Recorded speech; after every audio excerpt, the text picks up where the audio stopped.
different religions, and also they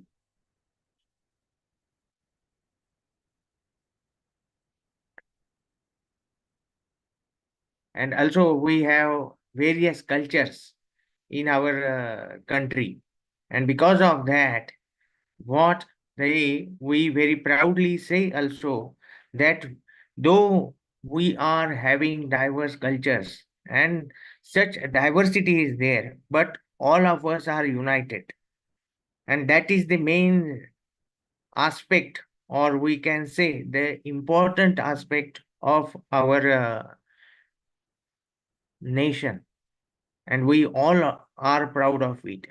So when we are saying that about the student diversity, what different type of aspects that we have to consider that are mentioned here. For example, we have socio-economic diversity, we have gender diversity, we have linguistic diversity, we have cultural diversity, then cognitive diversity, geographic and regional diversity. So number of diversities are there that we have to face all these diversity, and according to this diversity, we have to frame our curricula and impart education to the students who are there in front of us in the classroom. So considering all these aspects, we all are imparting the education to the students.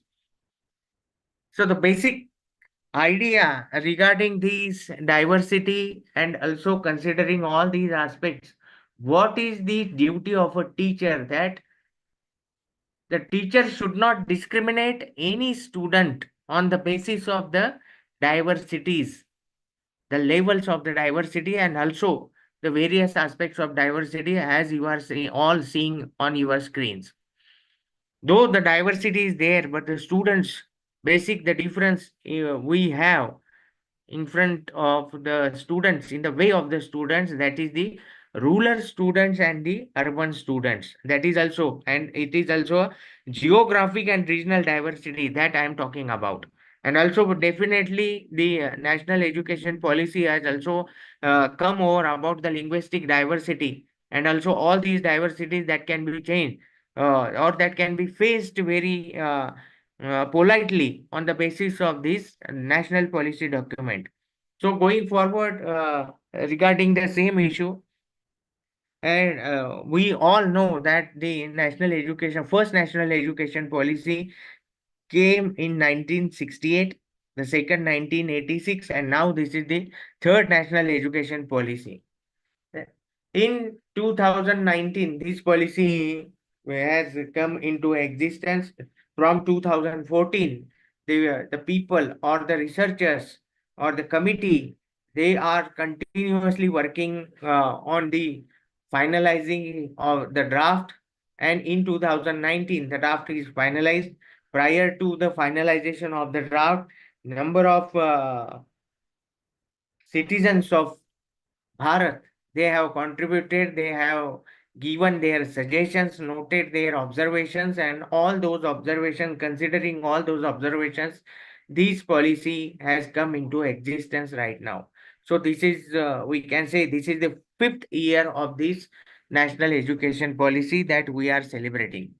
In prior national education policies, the aspect was same, that every national policy was thinking about the holistic development of the students. But what is the peculiarity and what is the special quality of this national education policy 2019 was, we can say that it is a Bharat centric policy. It also focuses on considering all these diversities. The policy document is framed, and according to that, the syllabus and the various aspects are covered into the policy document. For example, holistic development is there. For example, critical thinking, how we are going to develop critical thinking among the students. For that purpose, also various issues and practicals are included into the curricula, especially for the students of arts and commerce. Generally, we know that the science students, they have the practicals and they do in the laboratories. But for the students of arts faculty, some of the commerce faculty students, they are also having practicals, but they are related with their accounting and computer knowledge. So these only two parts they have. But now here in these policy, the students overall development of the students is considered, and according to that, on job training facilities provided to the students, practicals are provided to the students. Then how, see, the basic problem right now in the situation in the education sector is regarding the students absenteeism in the classroom. And also the students, they are not present in the classroom, and because of that, the quality of education is degrading every day. And after this pandemic, it is degraded a lot. So all these aspects they have considered, and according to that, these policies designed. And considering all these aspects, the policymakers have right now decided that the system has to be changed drastically. Here, the very important words, or we can say a phrase, is used in the policy, that is the light but tight. So, what is this light but tight policy asking about? That all the aspects are covered, but the administration is very tight. You have to do all these things considering that you are doing it for yourself only. And also the teachers training is a very important aspect in the policy, that is the regarding the teachers orientation, and also the refreshing as the courses we are doing right now. So for that purpose, the teachers training is also very important. Now coming towards the diversity in education, so these are the important aspects that we have to consider and highlight when we are talking about the diversity in higher education. So these aspects are socio-economic diversity, gender diversity, linguistic diversity, cultural diversity, geographic and regional diversity, and cognitive diversity that we have to consider when we are talking about the diversity. Now, inclusivity in higher education. So we are saying that the dropout rate is very higher, and the education and the national education policy also highlights that one should not be discriminated on the basis of education. So right to education is an important aspect, and according to that, everybody, every human being must have the right to education, and it is the duty of the governments, and it is the duty of the educational institutes to provide the quality education to the students, or to the public, or the area where the educational institute is situated. So for that purpose, inclusivity of education is very important. And when we are talking about the SDGs, Sustainable Development Goals, it is very important that the Sustainable Development Goals also emphasized and focused on the inclusivity of education, and providing quality education to the all sectors and all strata of the society. So equitable education for all. So it is equitable education. Equitable is a very important word. Generally what happens that the it is a barrier, and we are observing the same situation is right now, that the person who have the higher paying capacity, they are providing the quality education to their wards.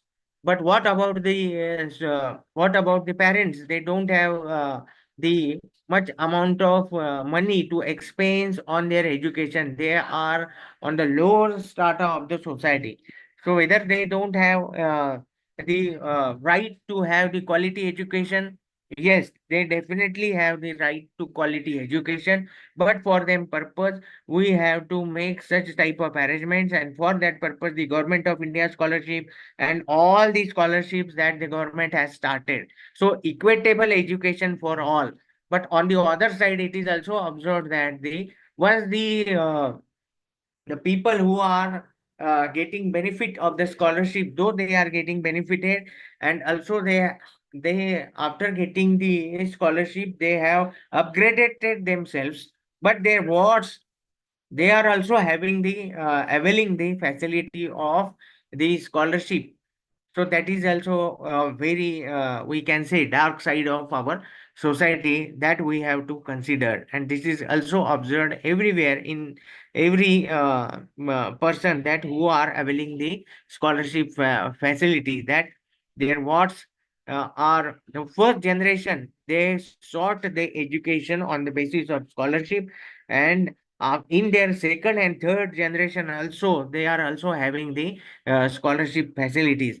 But for whom the scholarship is to be provided, uh, the persons who really are in need of the scholarship, they have to be given the scholarship facilities.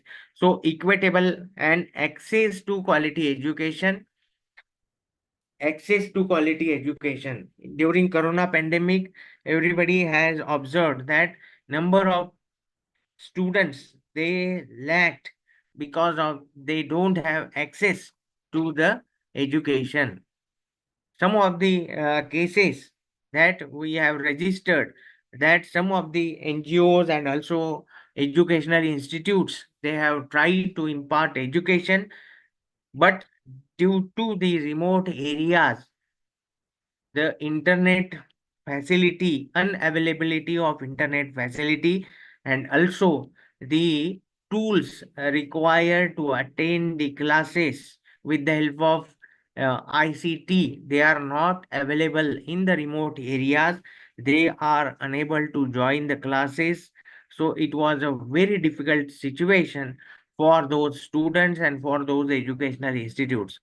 So here in this policy, it is also mentioned that access to quality education must be considered and provided all the opportunities to each and every educational institute, so that the students, they are not deprived of from such a type of situations in coming forward. Learner centric ecosystem, in previous policy also they are also talking about the learner centric ecosystem. Here in the policy also, we are asking about the learner centric ecosystem. What exactly the policy makers wants to suggest when we are talking about the learner centric ecosystem? I'm teaching English. I'm a teacher of English subjects, and English is a compulsory subject now, in prior two policies. But here in the policy, in the third national education policy, English is not a mandatory subject right now. So this is the learner centric ecosystem. The students from the arts faculty or number of students from the commerce faculty, they are also facing the problem of English and mathematics. That was the real situation. That, and to overcome the burden of these two subjects and to provide the quality education to the students in mother tongue, this the policy suggests that the education must be provided into mother tongue only. And this provision is made, and according to that, AICT has designed and structured their syllabus of engineering, and also in medical colleges also right now the education is provided into mother tongue. So this is a very welcome steps that the AICT and also the medical council has undertook, and according to that now the education is imparted to the students in the mother tongue. And and it is observed that all the big nations, they are providing education in their mother tongue only.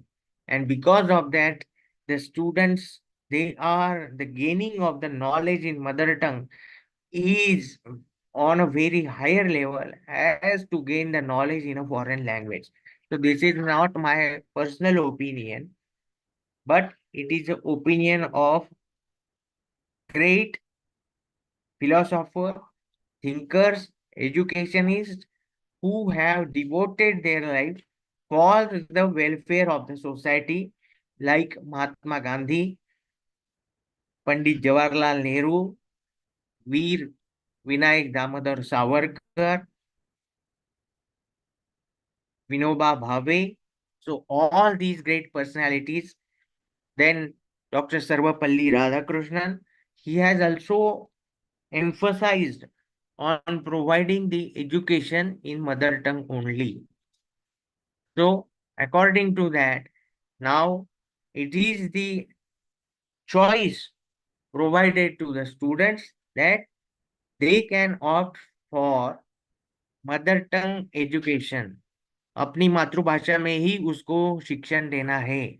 यह बात बहुत जरूरी है और इसी के माध्यम से ही हम हमारा जो नई पीढ़ी है उसको आगे बढ़ा सकते हैं, उनको उनके जीवन में अच्छी तरह से एजुकेशन शिक्षा प्रदान कर सकते हैं। ये सभी जो शिक्षा क्षेत्र में कार्य करने वाले लोग हैं, मान्यवर है, जिन्होंने फिर तत्वज्ञानी है, इन सभी लोगों का ऐसा मानना है कि मातृभाषा में शिक्षण देना है। उसी के साथ उसको चॉइस भी देनी है, उसको बहुपर्याय उपलब्ध कर देने हैं।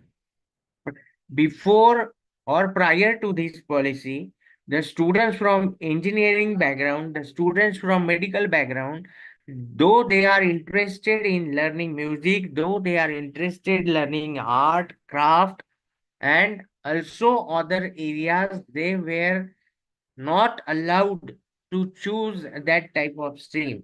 But now this 2020 document asks and urge to the students, if they are interested to learn any subject according to their hobbies, any language, they are now free. The choice is given to the student. So this is what I am talking about, the learner centric ecosystem. Now the third aspect is about the societal engagement. So this is very important. Generally, all the colleges, they have gone through the NEC first cycle. I must say that first cycle all of you have seen, and it is very important that the National Service Scheme, NSS, then National Cadet Corps. These are the two aspects, and also another departments in the colleges. They are trying their best to go in the society and do some social work with the help of the students. So this societal engagement, these are all the pillars of the educational system. Who are the pillars? First one is the government or the employer, who is going to employ this the staffs and also providing the infrastructure facilities. Another aspect or another pillar of education system is the faculty members. Third one is the students, and last one, that is the parents or parents and the society, we can say, on a larger scale. So this societal engagement is a very important aspect, and with the help of National Service Scheme, NCC, distance long learning and distance learning, with the help of these departments, we are able to urge the various social sectors to carry out the various curricular and co-curricular activities in the college and out of the college. Number of social issues are sorted out with the help of the college and with the help of educational institutes. They became the, we can say, the solution givers or solution makers for the benefit of the society. Now, along with this document, another document that the government has or the Ministry of Education has come with, that is the National Innovation and Startup Policy. So this is also very important document. This came into existence in 2019, and these documents talks about the startup policy and also making the entrepreneurs in the college premises.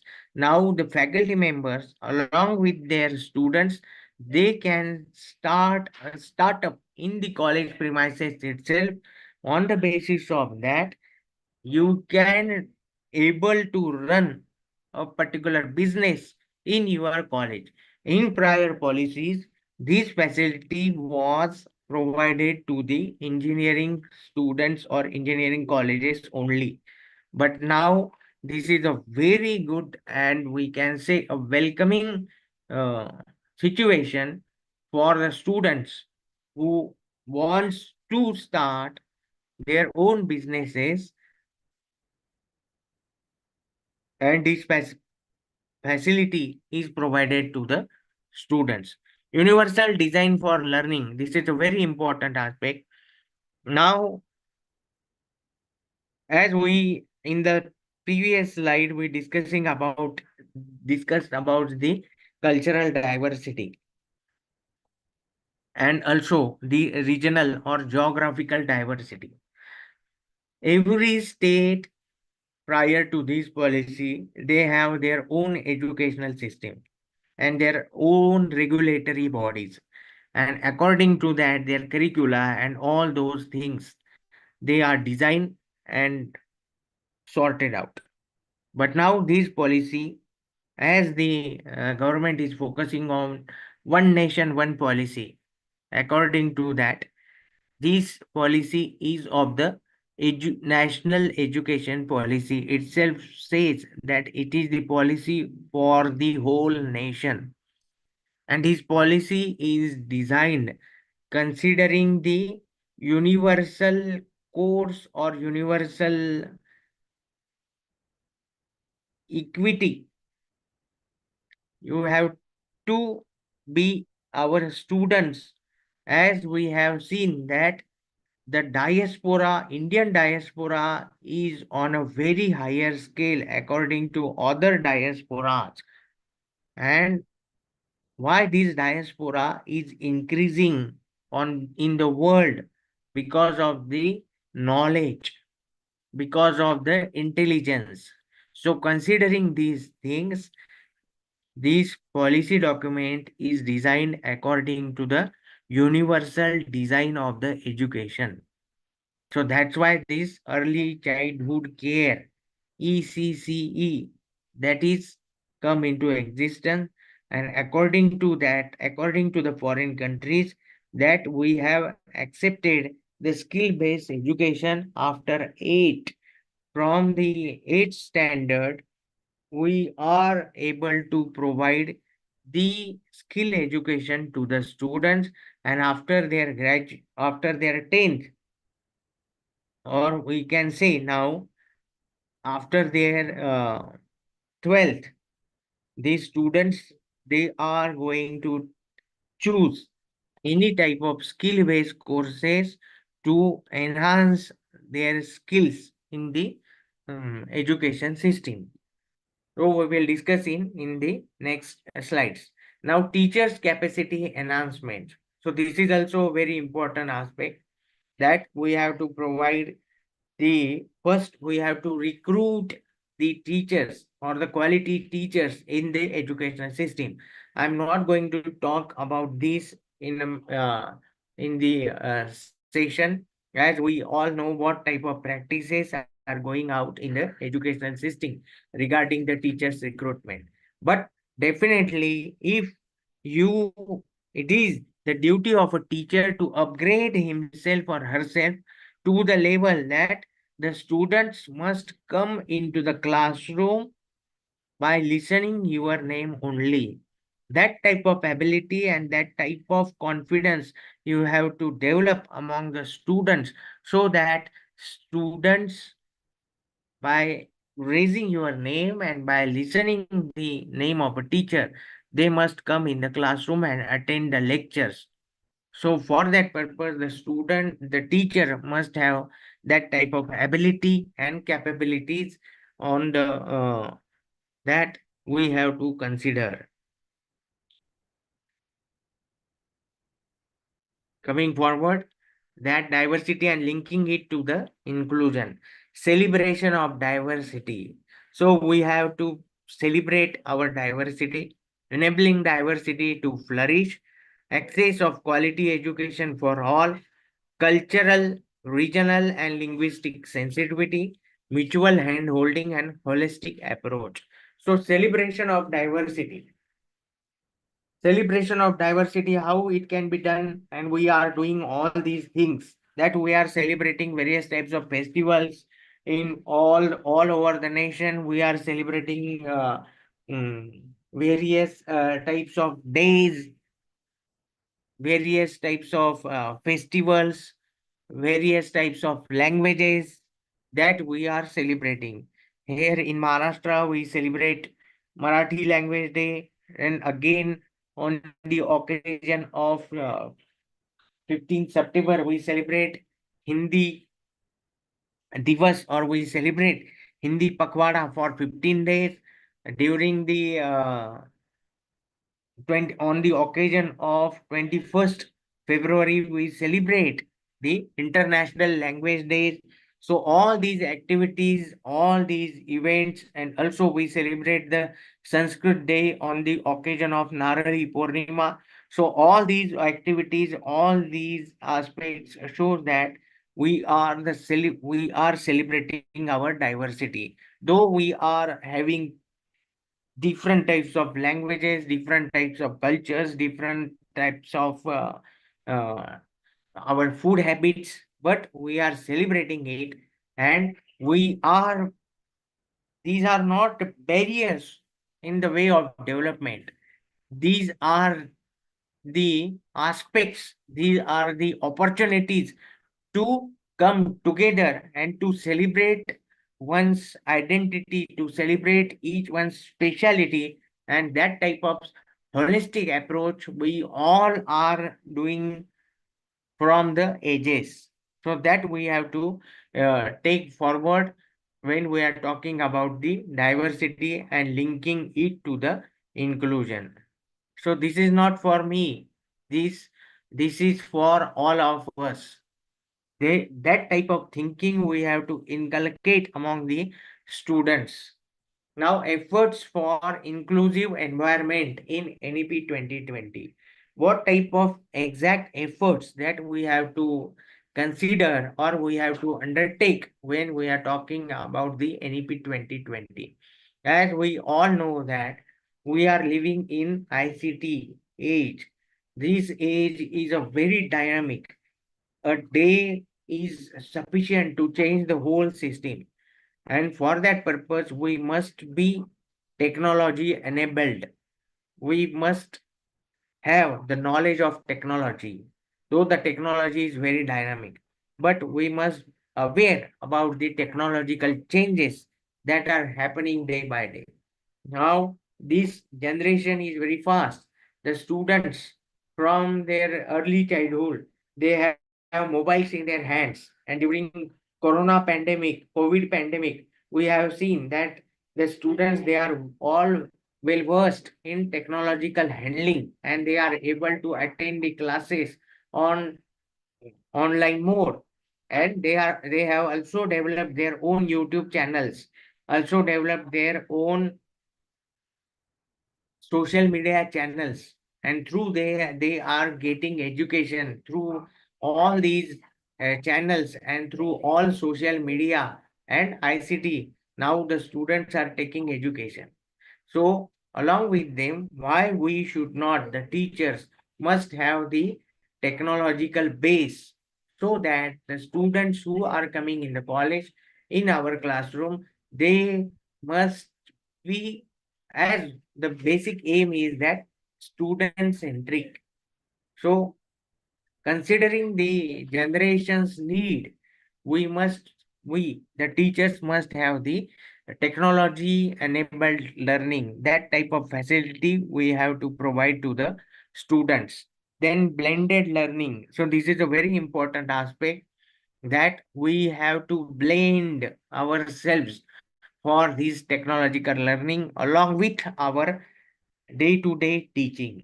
For example, prior to this policy and prior to COVID pandemic, we all are using blackboard teaching only.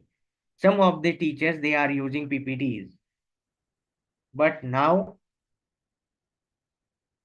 after the COVID pandemic, we are very efficiently using Coursera, NPTEL courses, YouTube channels, and all those media. And now the AI, Chat GPT, that is also we are using. So blended learning is very important aspect. Unless and until you are not able to techno savvy, you are not able to use this blended learning in the classroom.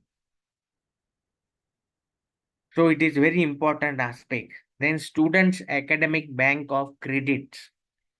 So as we all know that we are well efficient and well versed in banking system, that we have all our financial assets into our bank account. So this is regarding only the banking, or we can say that is regarding with our financial assets.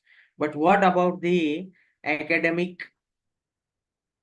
We all, prior to this policy, all our records, academic records, they are with us only in the form of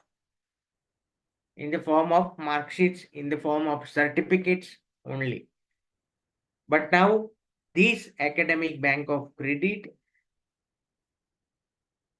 provided us the opportunity to the students, that they have their credits into their academic bank accounts. And for that purpose, this ABC, or prior to this slide, we have seen that we have to make our education system according to the universal standards. So what are the universal standards? In foreign countries, their credit, whatever the courses they have completed, according to the courses completed, their credits are credited into their academic bank of credits. On the same level, we have also started the academic bank of credit, where the students, after completion of his course, that is certificate course, diploma course, degree course, and degree with research. So all these credits are credited into his academic bank of credit, and the students don't have to handle any type of, we can say, the documents into his hand. All these are digitally saved into his academic bank of credits. So this is a very important aspect. Wherever you go all over the world, if you have your identity, like our Aadhaar card, the same system is about the students regarding the academic bank of credit. For the registration of this academic bank of credit also, you must have your identity proofs in the form of Aadhaar cards, or we can say PAN cards. So this is a very good situation, or we can say very good initiative taken by the government for the students, that or whatever the credits, whatever the academic credits he has, that is to be credited into his academic bank of credit. So there is no any type of manipulation or corruption in the education system. It is a very good situation, or very good uh, aspect that the government has started, or the policy makers they have created. Another aspect about this inclusion in NEP 2020, that is the opportunity in skill enhancement, vocational education, entrepreneurship, and self-sustainability. So these are very important aspects. We all come to know that, and it is the reports in media that though the students are taking education, but they are not employable at. So what is the main reason behind the increasing unemployability in the society? The main reason, as the policymakers and also the suggestions provided to the policymakers regarding the unemployability of the youth, is about the skill set, unskilled manpower we were making. So now PMKVY, प्रधानमंत्री कौशल रोजगार योजना, or प्रधानमंत्री कौशल vocational योजना, that is important, that the Pradhan Mantri has started with the help of these. Then Jana Shikshan Sanstha, in every district Jana Shikshan Sansthan is there, and through Jana Shikshan Sansthan various types of skill courses are imparted. Training of various types of skill courses are imparted through the Jana Shikshan Sansthan. Now here in Maharashtra also, the Maharashtra government has started Arya Chanakya Kaushalya Vikas Yojana.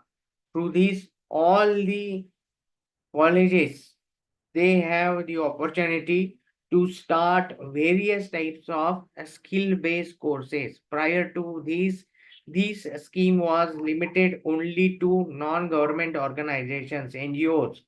But they have created a maze of the system, and now the government has decided that we must start this in the colleges, so that the students who are attending the colleges, they get awareness, and also their skill enhancement must be done according to the uh, policy. This is the skill enhancement, vocational education, entrepreneurship, and self sustainability. So, if you are a skilled person, then definitely you have opportunities, you have earning hand, and you can sustain in your life. So, self sustainability, Atmanirbharata, and for this Atmanirbharata, skill based education is very important. और यही जो काम है वह बड़े जोरों शोरों से अभी चल रहा है। तो इसको भी ध्यान में रखते हुए हमारा जो विद्यार्थी है, हमारा जो छात्र है, उसको किस तरह से हम स्किल बेस्ड कोर्सेज प्रदान कर सकते हैं, उसका स्किल जो है, उसका कौशल्य है, उस कौशल्य को कैसे आगे बढ़ा सकते हैं, उसको आगे बढ़ाकर हमको उसको जीवन में अपने पैरों पर खड़ा करना होगा। और यही दायित्व महाविद्यालय का है और उस अध्यापक का है। इसी को ध्यान में रखते हुए ये सेल्फ सस्टेनेबिलिटी, और मैंने जिसे पहले जिक्र किया कि NISP, national innovation and startup policy, भी इसी को ध्यान में रखते हुए लाई है, जिसके माध्यम से जो महाविद्यालय है, वो महाविद्यालय में पढ़ाने वाले अध्यापक और उनके छात्र दोनों मिलकर कुछ उद्योग शुरू कर सकेंगे और अपना कुछ स्टार्टअप शुरू कर सकेंगे, जिसके माध्यम से वहाँ का जो समाज है और वहाँ का जो युवा वर्ग है, उसको हम हम उसके पैरों पर खड़ा कर सकते हैं और उसको उद्योजक बना सकते हैं। तो यह बात हमको ध्यान में रखनी पड़ेगी। Gross enrolment ratio at AGI's level. What type of gross enrollment ratio? These all figures are very important, and it shows that very less gross enrollment ratio is there. And according to that, the government is asking and focusing on increasing the gross enrollment ratio of the students from the general category, students from scheduled caste, and students from the scheduled tribes. So this is regarding the same. And what is about the gross enrollment ratio? Here in India, in Bharat, we have 63.7%. And what about the development USA, 95.2? Then Germany, 84.6. France 72.8. So these are the figures that we have to consider here. In case of Bharat, it is only 26%. So where is our situation? It is in, we are on the eighth situation. So 26% is a very low percent as compared to other countries, developing countries. So for that purpose, also the policy makers that they have decided that this GR ratio should reach up to 35%, or we can say 40% in coming years. So these are the some technical data that I have collected from the Ministry of Education's website, or from, we can say, All India Higher Education Survey, AIHTS. That is the documents, or we can say the data regarding the what type of policy that we are doing here. So according to this, what will be the exact we are doing with this NEP 2020, or this is the learning pyramid. On the basis of this pyramid, what teaching others, that is 90%, practice doing of 75%, discussion of 50%, demonstration 30%, audio visual 20%, reading 10%, and 5% lecture. So what teach others is having 90%, and regarding the lecture is of 5%. So the base is of teach others 90%. So this is the base. What we have to do, we have to develop the students, overall development of the students, that we have to be carried out. And for that purpose, we have to provide number of activities to the students in the classroom and out of the classroom. So engaging a student is a very important task. And for that purpose, the policy focusing on 90%. Practice doing 75% is giving for the practice. 50% is for the discussion. 30% is for demonstration. So whatever he earned, whatever he learned in the classroom, he or she has to provide demonstration in the form of seminars, in the form of lectures, in the form of orientation, in the form of audio video presentation.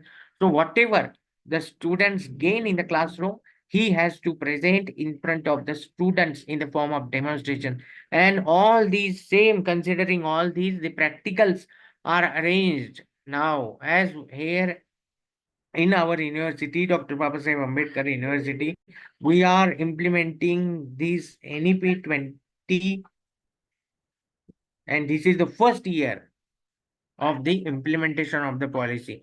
And considering all these aspects, our board of studies and the deans, they have designed the syllabus and also the practicals.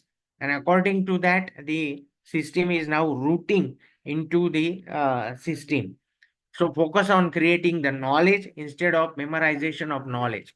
So what is the, we can say it is, previously it was a ratta system. Only whatever you are assessment and evaluation, this is a very important aspect when we are talking on focus on creating the knowledge instead of memorization of knowledge. What is going on right now, that in the examination, परीक्षाओं में क्या होता है, 3 घंटे में उसने जो 6 महीने की पढ़ाई की है उसको वो 3 घंटे में उसको लिखना है, 2 घंटे में उसको लिखना है, और उसी का मूल्यमापन फिर हम लोग करते हैं. So this is not the correct way of evaluation as the policy makers focusing on. So for that purpose, what is continuous evaluation, CE, is implemented and incorporated into NEP. Continuous evaluation. After completion of a particular topic, एक topic हमारा खत्म हो गया है, उसके ऊपर class test लेंगे, उसके ऊपर उसका सेमिनार लेंगे, उसके ऊपर उसको डिस्कशन करने लगाएंगे, और on the basis of his performance, उसका परफॉर्मेंस कैसे है, उसके बेसिस के ऊपर हम लोग उसको ग्रेडिंग करेंगे, उसको मार्क्स देंगे. So what is this? This is the creation of knowledge instead of memorization of knowledge. Then another point is of Focus on minimizing the dropout ratio and enhancing flexible learning methods. Focus on minimizing the dropout ratio. So, as we all are seeing that the students who took the admission in the first year, he, because of some of the barriers in education, unable to go for second year and for third year. And especially in rural areas, what is happening now, the early age marriages are there. The girl students especially, there is a major dropout, and the parents, they are not able to send their female, or we can say girl students, to the colleges, and they engage them in the marriages. So this is the social issue that we have to handle right now. But this is especially limited to rural areas. The condition in urban area is vice versa.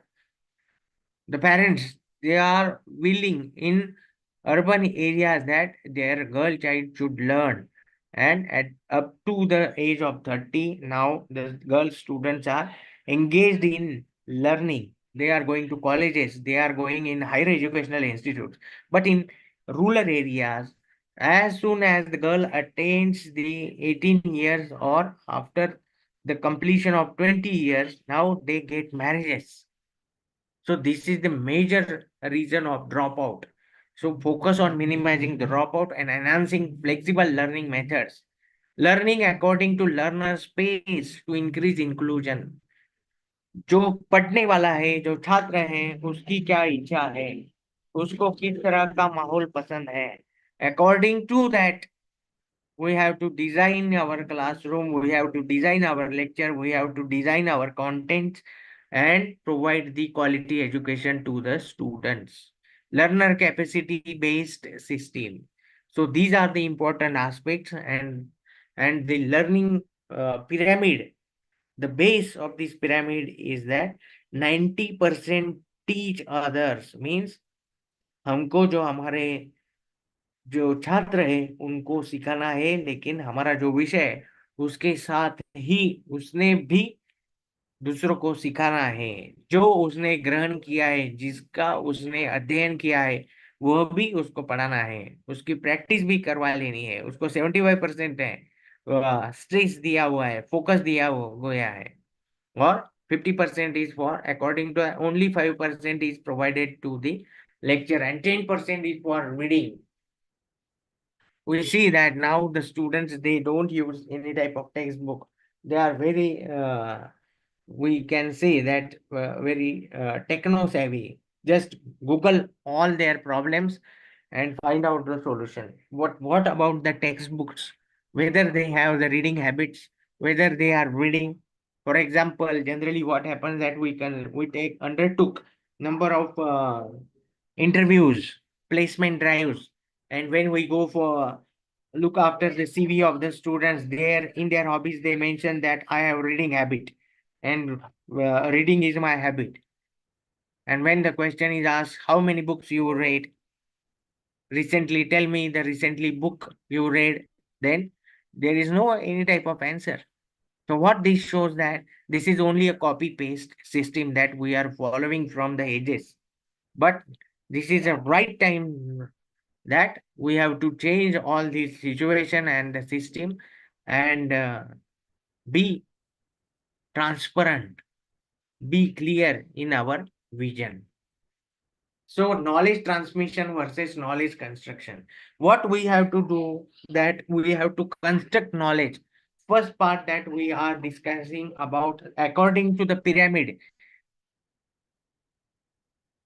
Priorly in the previous PPT, we discussed about the what is the base and what is the educational pyramid.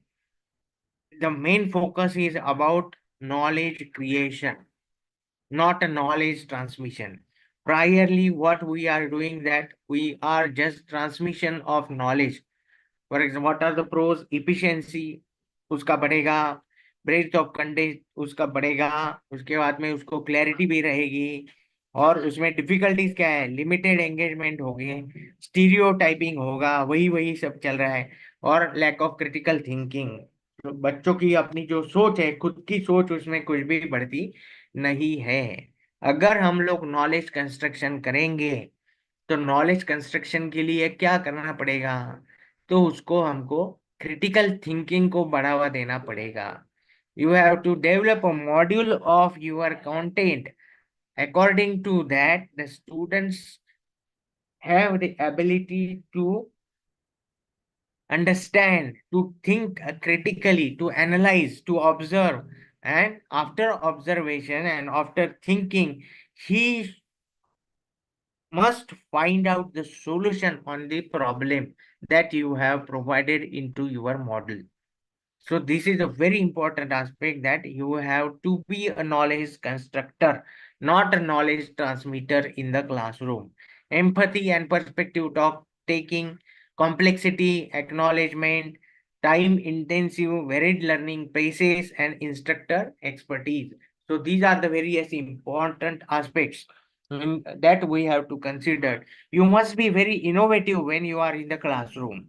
In international schools, the same teacher who is teaching in the international school, he getting lakhs of an salary. But what about the teachers, national teachers? How many salaries they are getting? So it is a meager as compared to the international colleges and international schools. Generally, what they are saying international school, but it is a college. They are getting lakhs of money.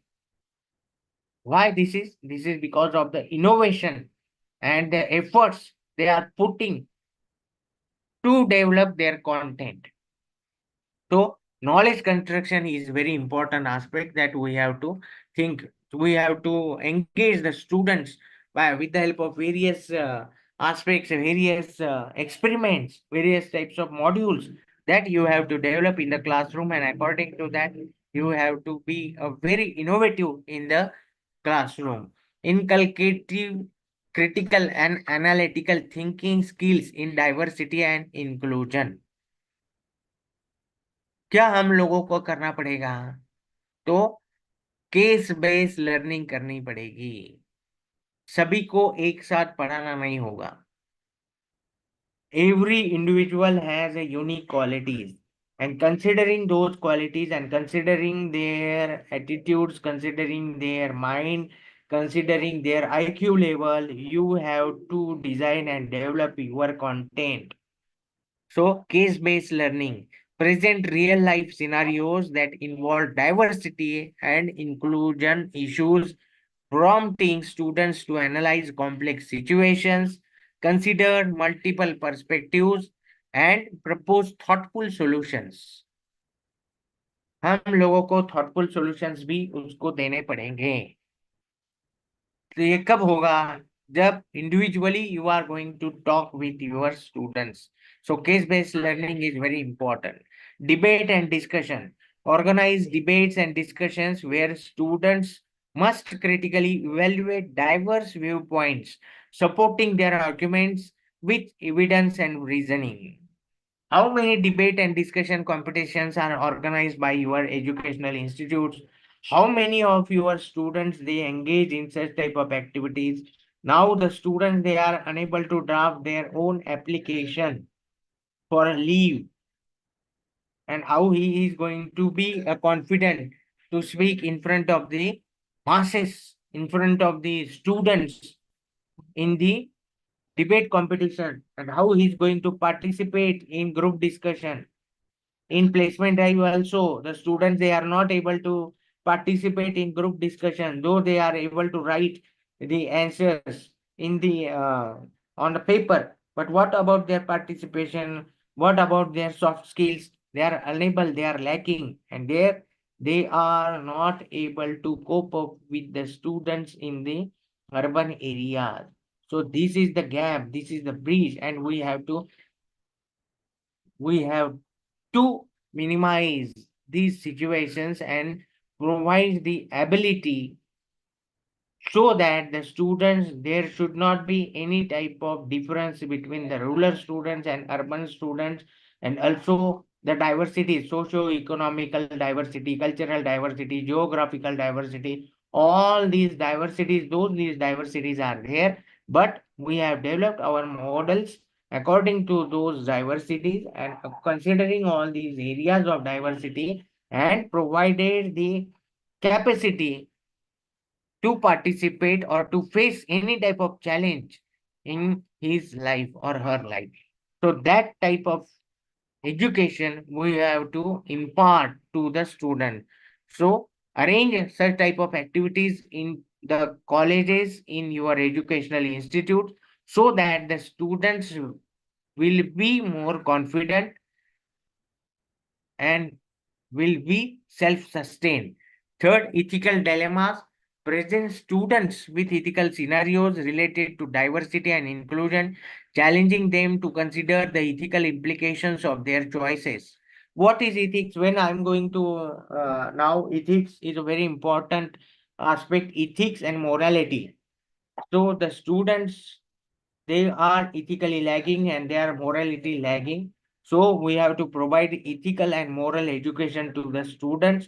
And for that purpose, we have to give such a type of ideas on the basis of which you can impart them ethical and moral education. So from where you are going to get all these ideas, these are already there in your textbook, but you have to pick it up and provide them. For example, here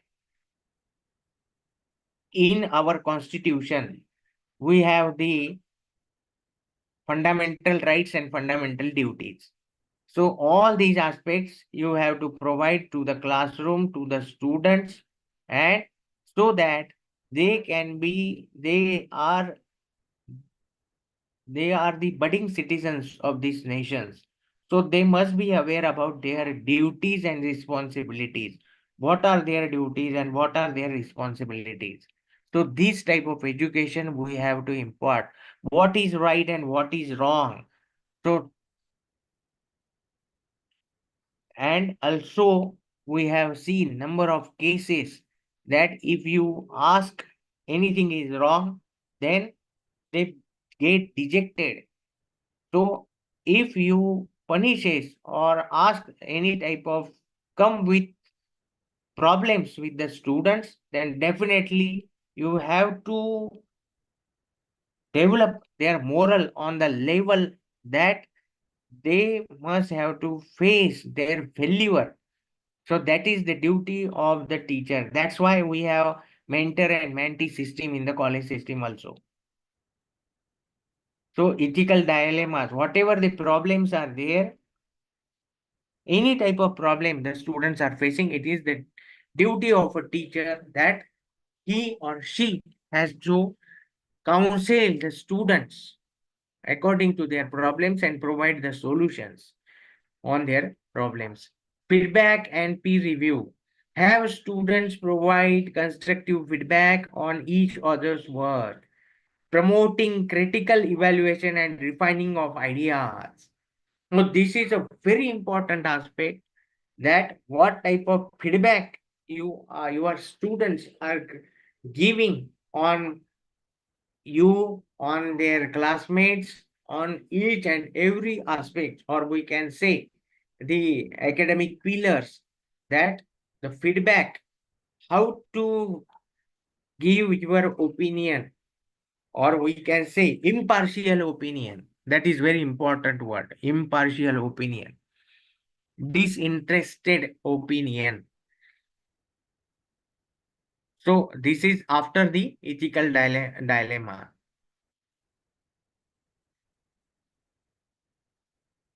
हम सब लोग देखते हैं, कोई भी कार्यक्रम होता है, नेक नहीं हम सब टीचर्स लोगों को सिखाया है, कोई भी कार्यक्रम हुआ उसके ऊपर हमको फीडबैक लेना ही है, अभिप्राय, इसमें क्या आपके सजेशंस है, क्या आप सुझाव दे सकते हैं, कौन सी चीज आपको अच्छी लगी है. After completion of this lecture also you have to provide the feedback. So, but it should be disinterested feedback on the same level, whether our students, हमारे जो छात्र हैं वो फीडबैक देते हैं किस तरह से फीडबैक लिखना है, क्या हमारा ओपिनियन है, ये उनको बताना पड़ेगा, ये उनको समझाना पड़ेगा। और इसी माध्यम से ही वो आगे के अच्छे सुजान नागरिक बन सकते हैं। So all these aspects, case-based learning, debate and discussion, ethical dilemmas, feedback and peer review, and all the document it suggests regarding what it suggests about the holistic development of the students, that we have to consider when we are talking about the uh, implementation of this national education policy. What type of learning approach that we have to consider in implementing the national education policy. Prior to this, there was a teacher-centric approach, but now we here the policy document suggests about the learner-centric approach. Then what is teacher-centric approach? In teacher-centric approach, diversity and inclusion might require explicit attention and intentional efforts to ensure that materials and methods are culturally sensitive and inclusive. But what about the learner centric approach? A learner centric approach inherently supports diversity and inclusion by recognizing and accommodating individual differences, creating an environment where all students can thrive. So, this is very important. हमको हमारा जो छात्र है, हमारे जो छात्र है, उनके द्वारा दिए गए सुझावों के अनुसार हमको पढ़ाना है। वह व्यवस्था हम लोगों को करनी है। और considering all these diversities, their socio-economic aspects, their geographical conditions, their language barriers, we have to design and develop that type of module.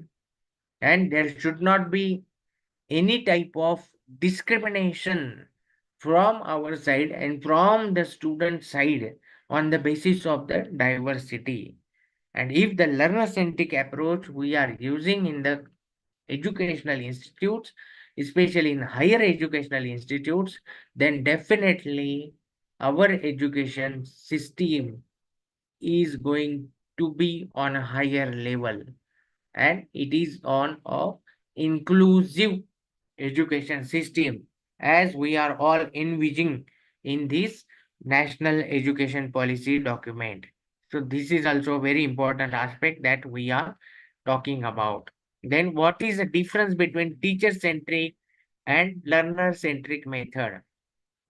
What is teacher centric approach? It is a curriculum control, whereas as compared to learner centric approach, it is a personalization. One to one, you are going to talk with the students as a personal. It is a personal. Then here in teacher centric approach, you have to be restricted up to your curriculum only. But here in learner centric approach, though the curriculum is provided by the university, provided by the college, or provided by the uh, regulating authority, but here in learner centric approach, your approach should be on personal level. In teacher centric approach, standardized instructions. But here in learner centric approach, your focus is on student empowerment. You have to empower the students. You have to provide confidence. You have to build confidence among the students. And according to the basic aim of providing confidence, building confidence, and imparting quality education to the students, what you are doing, you are becoming personal. You are motivating the students. Then limited individualization in teacher-centric approach. But here, inclusive practices. It is a student-centered, expert-centered. Teacher-centric approach is expert-centric approach. But here in learner-centric approach, it is a student-centered approach and collaborative learning. Also, the students while learning, they can teach. They can teach to others. So, what effort they are taking, that all is utilized, and they understood what type of efforts and what type of quality that you have to provide when you are teaching in the classroom, and what type of preparation, what sort of preparation you require when you are teaching to anybody. So first, they will understand the subject or the problem, and according to that, they will provide the solution or teach it teach to their fellow students. This was the age-old system that I will discuss this in a detail when we are talking about the learner centric method. हमारे जो गुरुकुल थे, गुरुकुल प्रणाली में ऐसा ही होता था। तो गुरुकुल में जो गुरु थे, वह गुरु उनमें से जो सीनियर स्टूडेंट्स थे, उन सीनियर स्टूडेंट्स को सिखाने की अनुमति देते थे। और वो सीनियर स्टूडेंट्स जो नए विद्यार्थी छात्र उनके गुरुकुल में प्रवेशित हुए हैं, उनको सिखाने की जिम्मेवारी वो सीनियर स्टूडेंट्स के ऊपर रहती थी। And according to that they are imparting the education. The same system is also expected in this learner centric approach. When does anybody or understood a particular topic, then it is the duty of that student that whatever he learned from that topic, he has to teach to rest of the classroom. So this type of teaching and learning process, or we can say collaborative process, we have to adopt in learner-centric approach. Then we have cultural responsiveness and flexible pathways. So what are the flexible pathways? Prior to this, the examination system was very rigid. For example, you have to conduct the class test. So in the class test, what you are assessing the students' answering capacity. So in the class test, what you are doing, you are providing multiple choice question and some of the descriptive type questions. And the students, according to the answers provided by the students, you are providing the grades or you are providing the marks to the students. But now in this system, you have all these four qualities, that is speaking, then listening, then reading and writing. So all these four capacities of the students are evaluated, tested, and according to that, the grades or marks are provided to the students in the form of seminar, in the form of group discussion, in the form of class test, or in the form of your presentation. Study tour is a very important aspect. So whatever the observations of the students are there, they have to prepare a report of their study tour, and according to their observations and reports, the student's performance is assessed and grades are provided to the student. So this is a learner-centric approach. So flexible pathways, these are all flexible pathways. Book reading, some of the students, they say that I read a book, I have a habit of reading book. Then they have to provide the book review. So this is also a very type of activity. Movie review, this is also very good type of activity. So according to that, these type of flexible pathways we have to create so that the learner-centric approach is availed by the students, and the students come into the colleges and into the classroom. So it should not be a lengthy or lethargic process. It is a very interesting educational system that we have to develop into our educational institutions. And what are learner-centric methods? As I have mentioned, group discussions are there, practical exercises are there, group work, project work, tutorials, and field experiences. So these are the important or some of the suggestions regarding the learner-centric methods that we are going to adopt when we are talking about the learner-centric methods. So all these activities you have to adopt into the classroom, and then definitely the students will come to your college and classroom and participate, and they will be self-confident, motivated, and they can face any type of challenge into their life if they participate in such type of activities. For example, discussions, practical exercises, project works, group works, tutorials, field experiences. Then if you have a number of clubs into your colleges: literary club, social science club, commerce club, science club, Avishkar club. So all these activities, if you rated it, some of the colleges, they are going to publish the students magazines or college magazines. The students can participate their creative writing, their reports. So all these activities are very important, and prior to these policies, all these activities are called as extracurricular activities. But here, all these activities are the important activities, and they are the part of curriculum right now. Now they are not the extracurricular activities. Now they are the part and parcel of the curricular activities, because this policy focuses on the overall development, or we can say holistic development of the students. So these are some of the learner centric methods. Then what learner centric method is going to do? Always encourage and invite student talk and participation.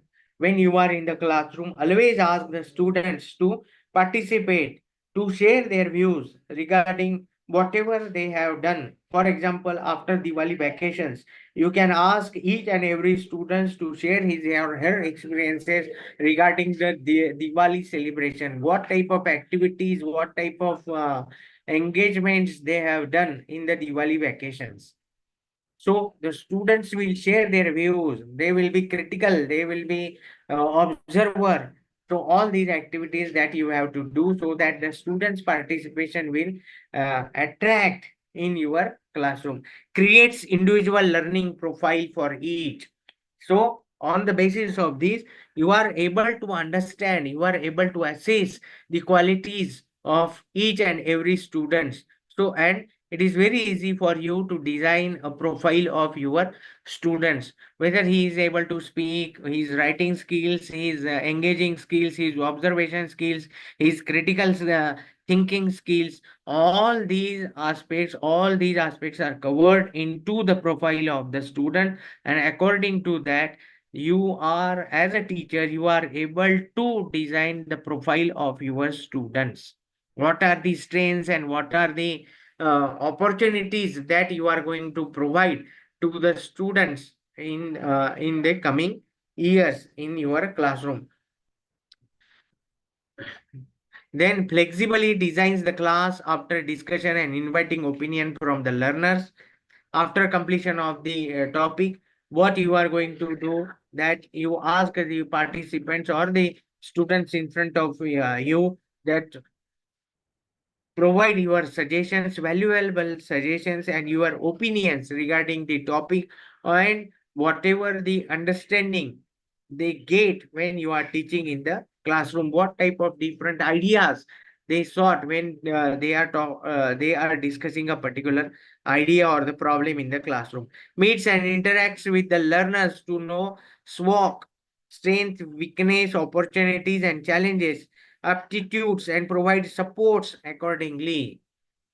When you are student centric or learner centric, you are going to be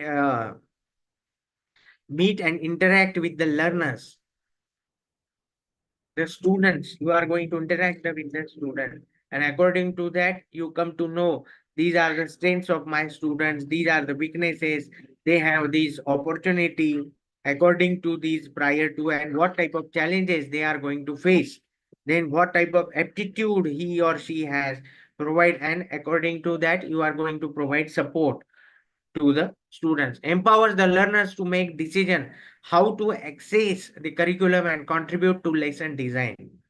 Empowers the learners to make decisions and how to access the curriculum and contribute to lesson design. Creates personal learning plan with the learner based on how they learn. Outcome based teaching, learning and evaluation.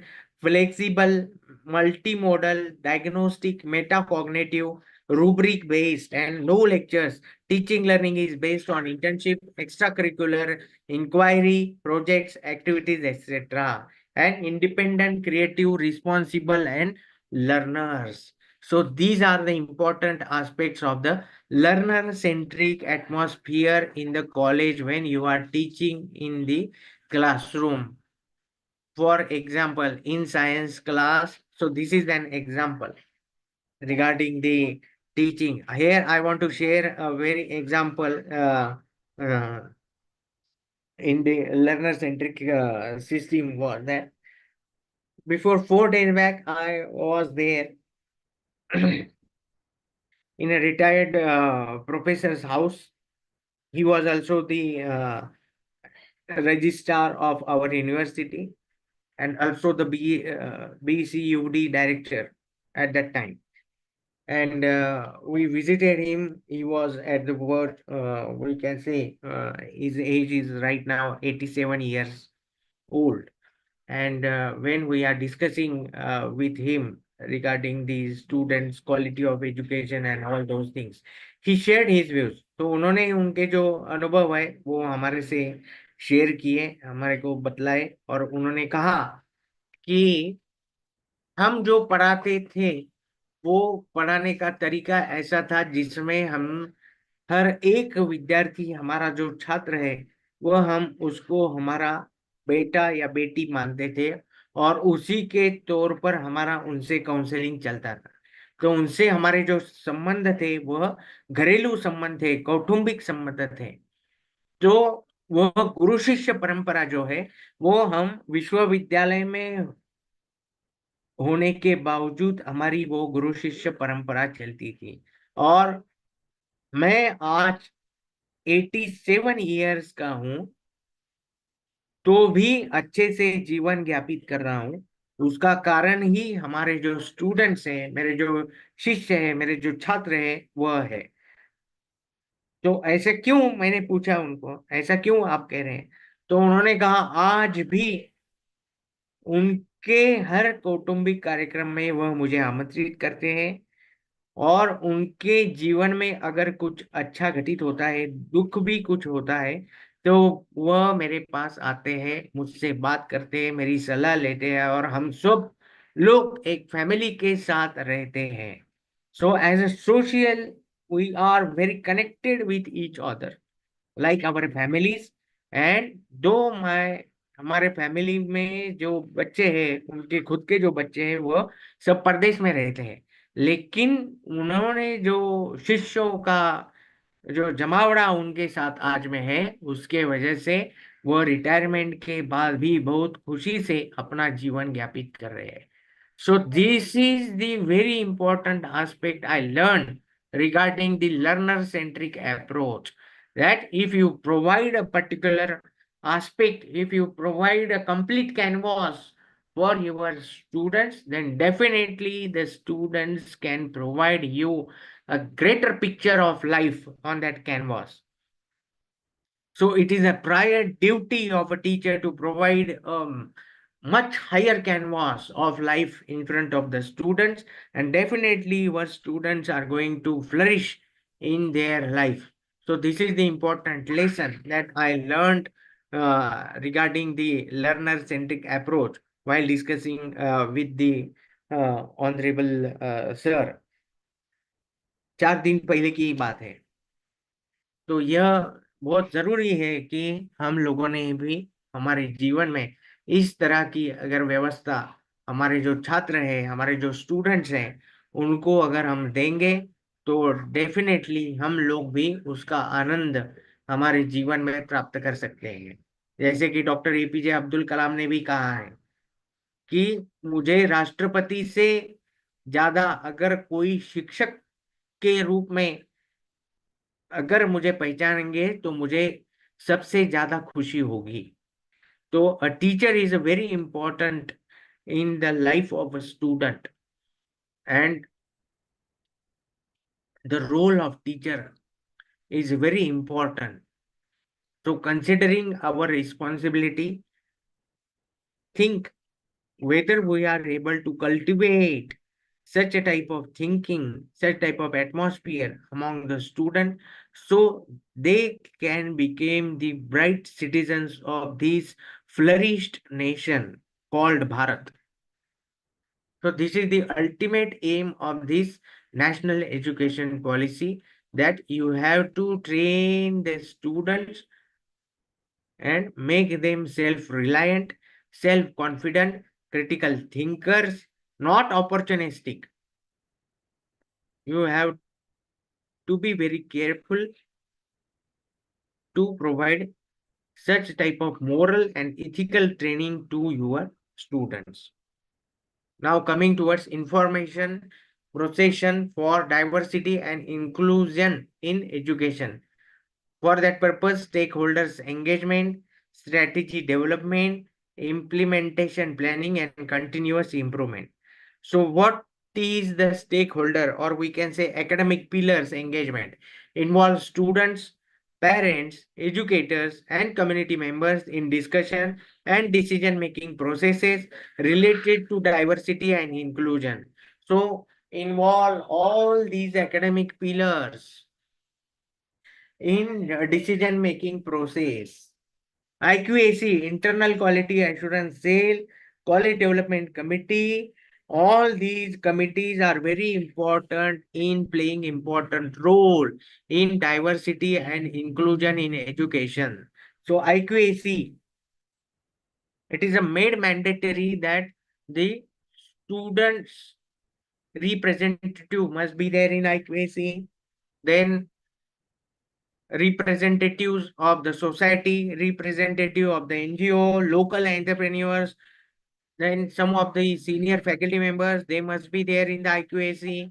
In college development committee also, you must invite a person from the society so that he can provide inputs for the inclusion and diversity. So all these committees and all these, we can say, sales are very important, where you can accommodate all the academic pillars. Examples are students, parents, educators, and community members in decision making process. But it should not be, लेकिन ये कागज पर ही नहीं चाहिए, इसको प्रत्यक्ष में अमल बजावली लाने की जरूरत है।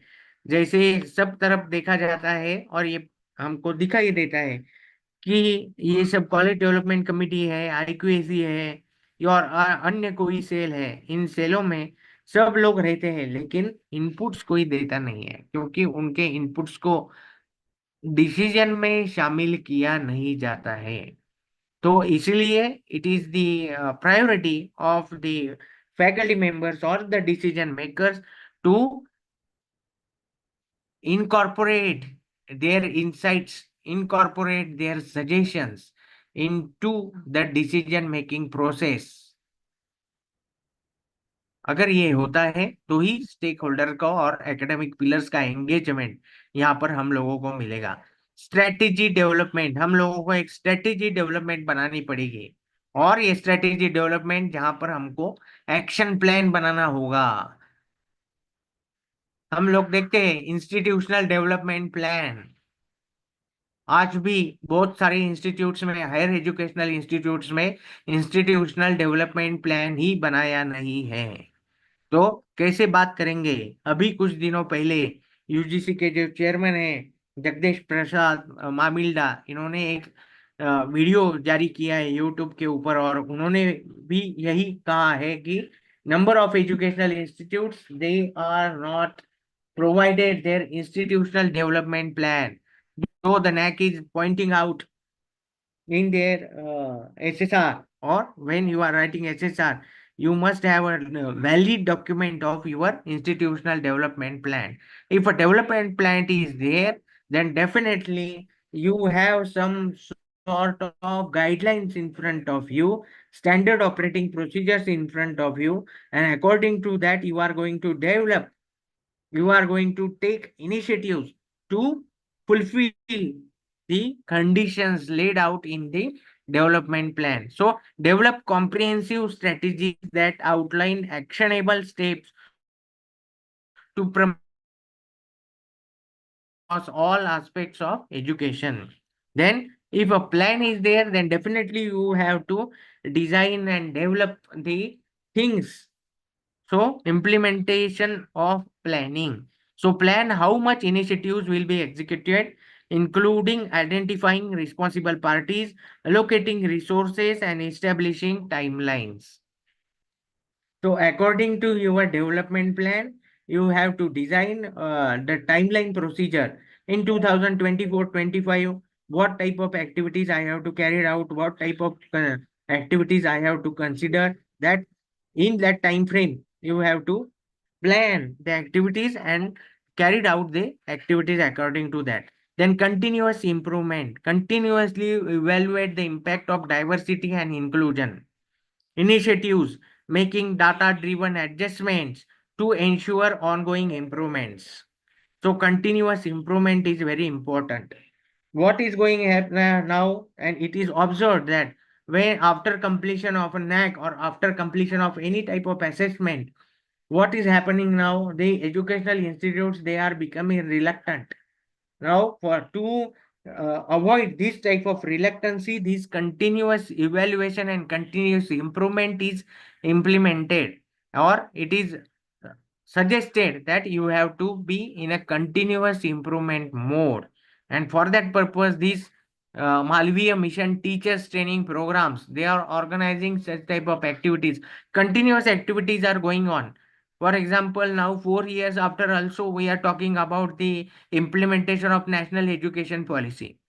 So now it is 4 years, but again we are orienting the teachers regarding the national education policy, how it should be implemented, what type of activities you have to carry out. So this is the situation, but we have to cope up with the situation and develop continuous improvement. We have to carry out in the system that we have to consider when we are talking about the uh, this aspect. Then role of creativity for diversity and inclusion. What type of creativity or the roles that we have to consider when we are talking about the diversity and inclusion? Challenge stereotypes.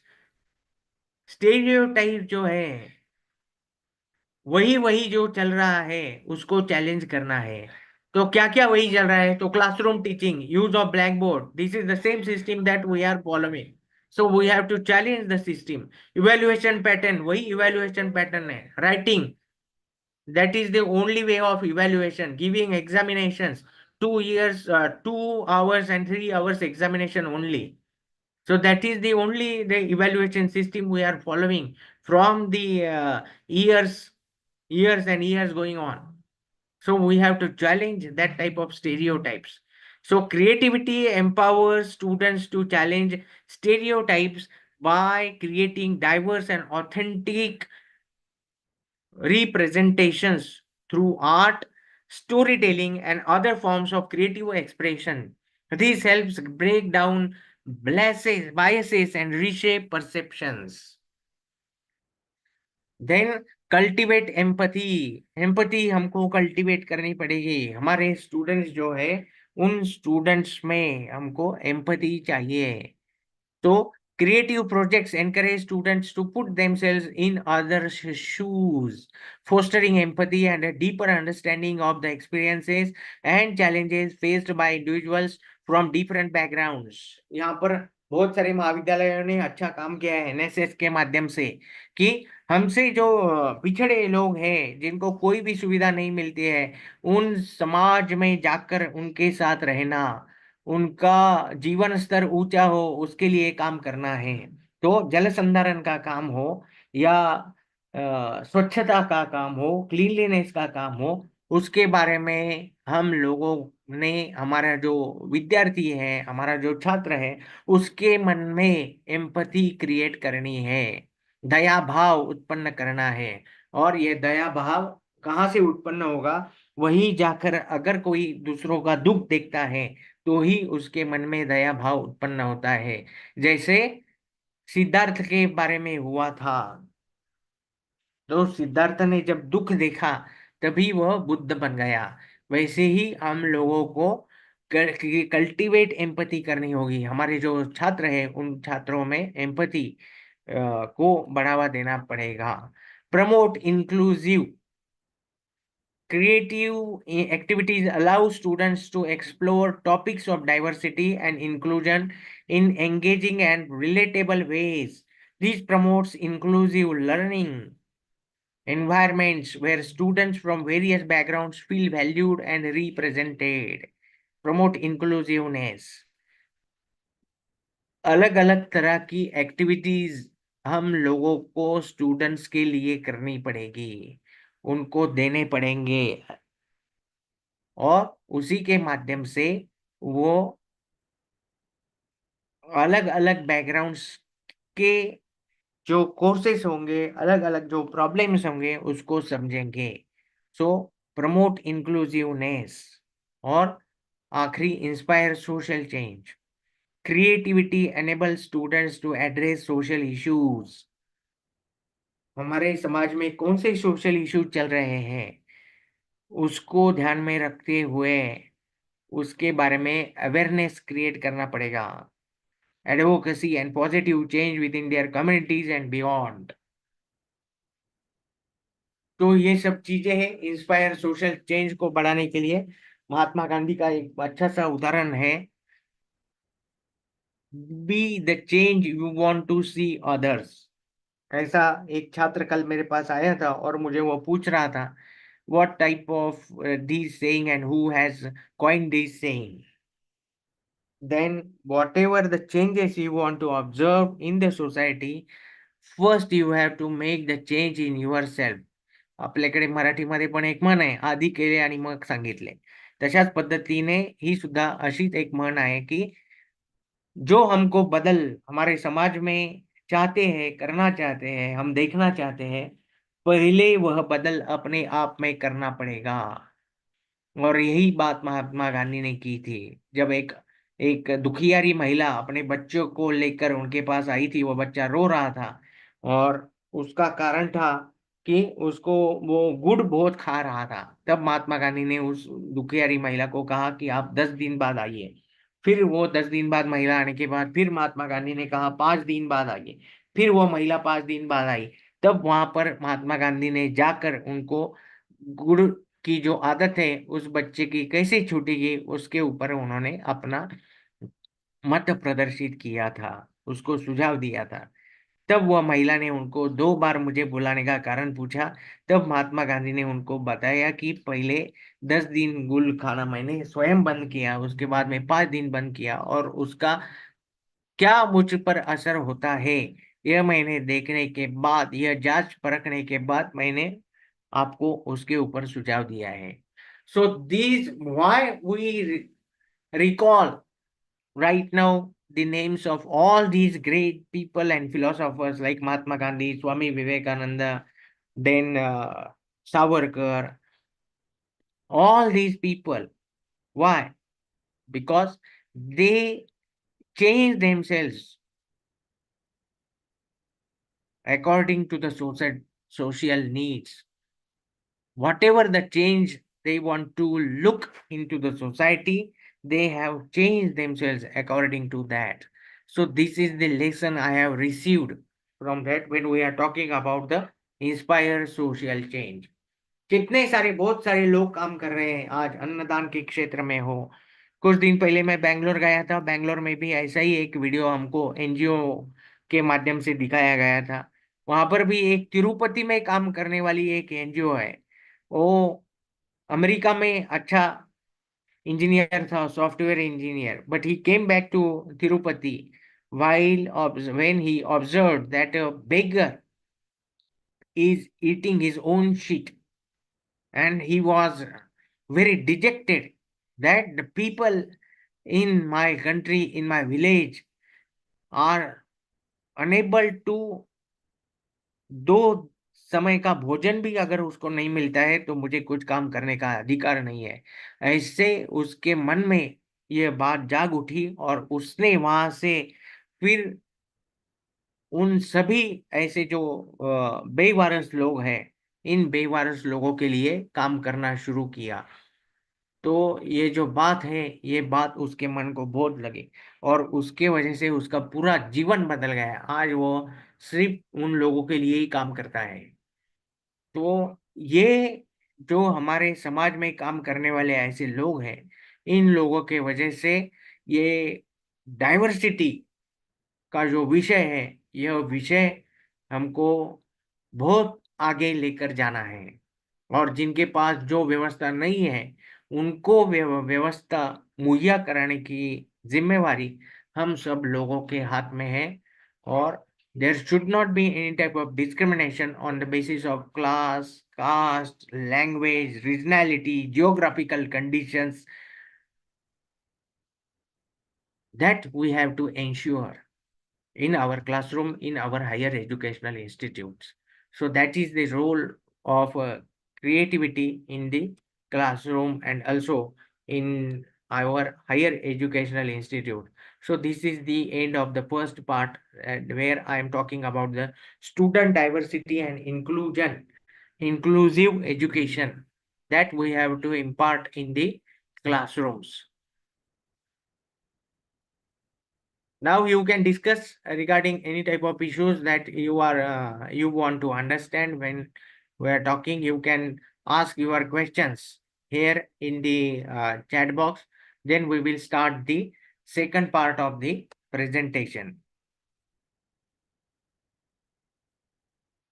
If you have any questions regarding the first presentation, then we will if you have any questions, please post your question into chat box.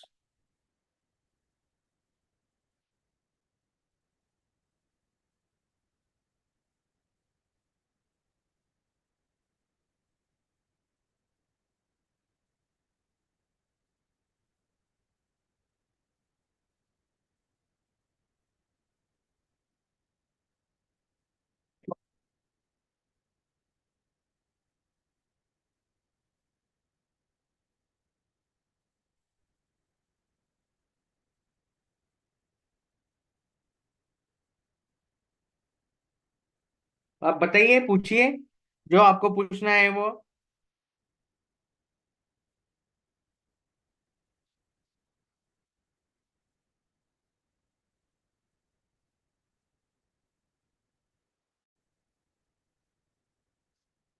Chat box में।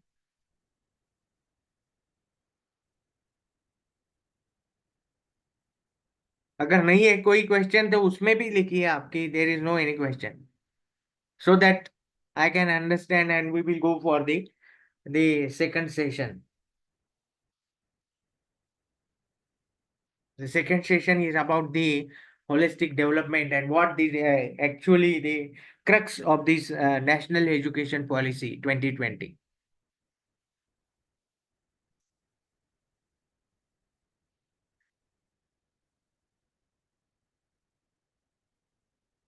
Or you can share some of your experiences regarding your uh, regarding the, we can say, cultural diversity, or we can say what type of efforts you are taking for the students by way of conducting best practices or innovative practices in your educational institutes regarding the inclusion and also the student diversity.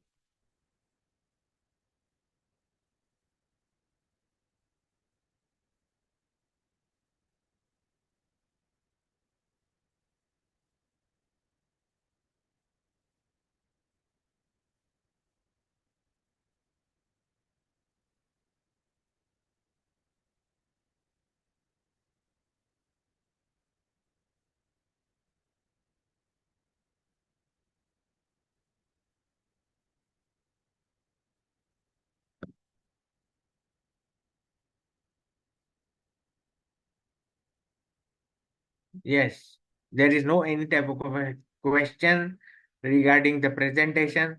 So I am very thankful that you have accepted the presentation and there is no any query regarding the presentation. So thank you so much. Now we will go for the second part of my presentation or today's session regarding the uh, holistic development of the students.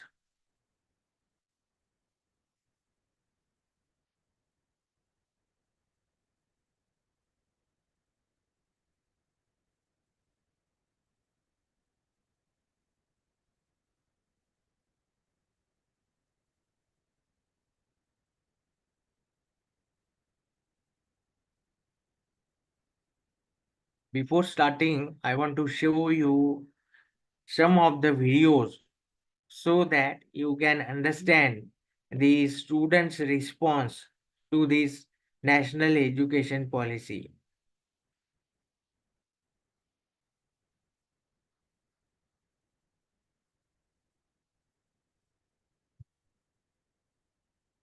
The main or the crux, as I told you, that this is regarding this policy is India centric policy.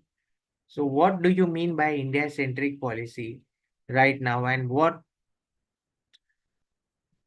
aspects are covered here?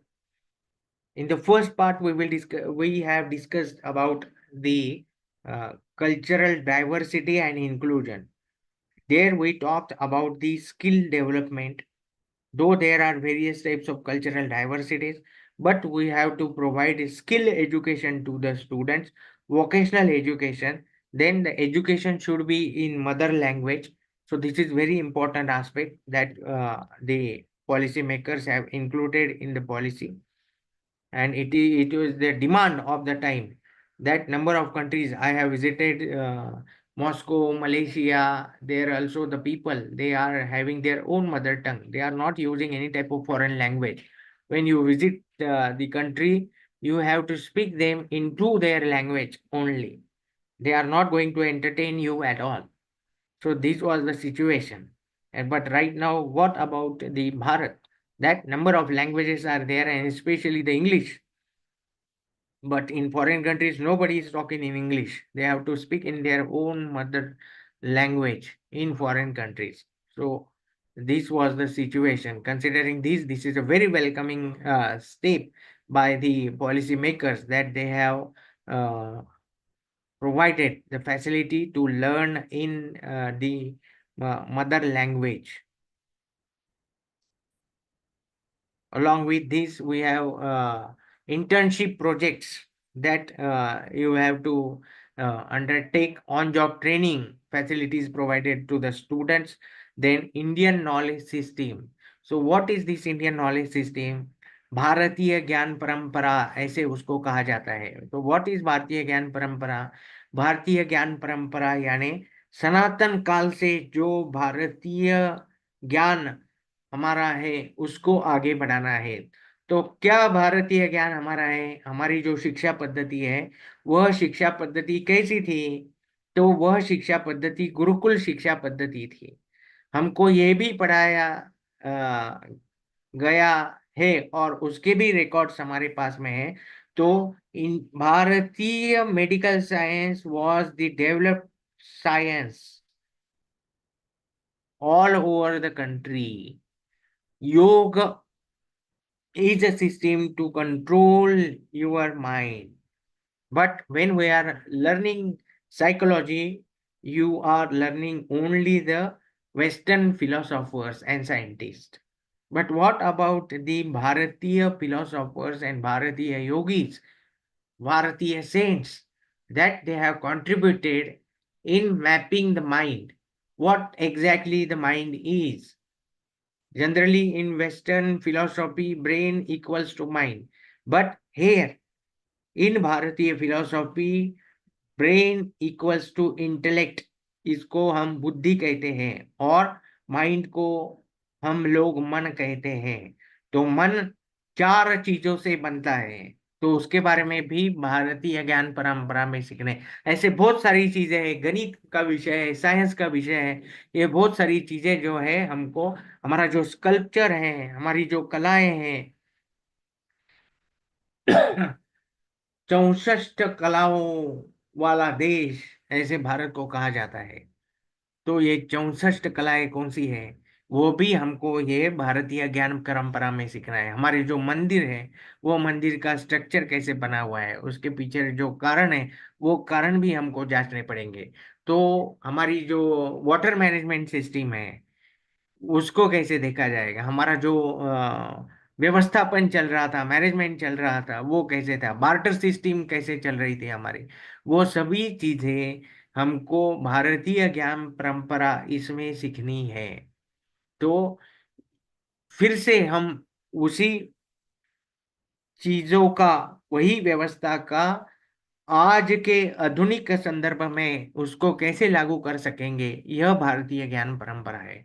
उसको हमको आगे बढ़ाना पड़ेगा। तो अभी एक movie है जिसमें वीडियो है, मिनिस्ट्री ऑफ एजुकेशन के माध्यम से ही बनाया गया है। और वो मैं आपको दिखाता हूँ। एक 4 वीडियो मैं आपको दिखाने वाला हूँ, जिसमें पहला जो वीडियो है वो जनरल नेशनल एजुकेशन पॉलिसी क्या है उसके बारे में है। डिजिटल लर्निंग कैसे है, दूसरा वीडियो उसके बारे में है। तीसरा वीडियो है इंडियन नॉलेज सिस्टम, उसके जानकारी हमको मिलेगी। और चौथा जो वीडियो है वो इम्पोर्टेंस ऑफ इंटर्नशिप क्या है, वो जानकारी हमको मिलने वाली है। तो पहला मैं वीडियो आपके लिए प्ले करता हूँ, वो है नेशनल एजुकेशन पॉलिसी क्या है उसके बारे में।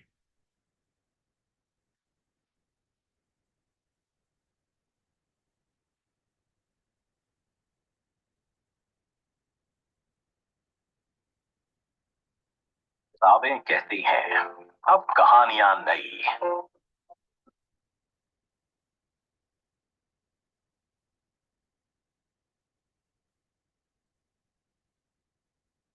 किताबें कहती हैं, अब कहानियां नई। मेरी आंखों में है अब सपने नए। हुनर की हुंकार है अब, निज भाषा की धार है अब। देश की नई शिक्षा नीति ने आज युवाओं के सपने भी बदले हैं और उन्हें पूरा करने की स्ट्रैटेजी भी। ये देश की शिक्षा व्यवस्था को अंग्रेजों के समय की संकुचित सोच से बाहर निकालकर भारतीय मूल्यों और 21वीं सदी के आधुनिक विचारों से जोड़ रही है।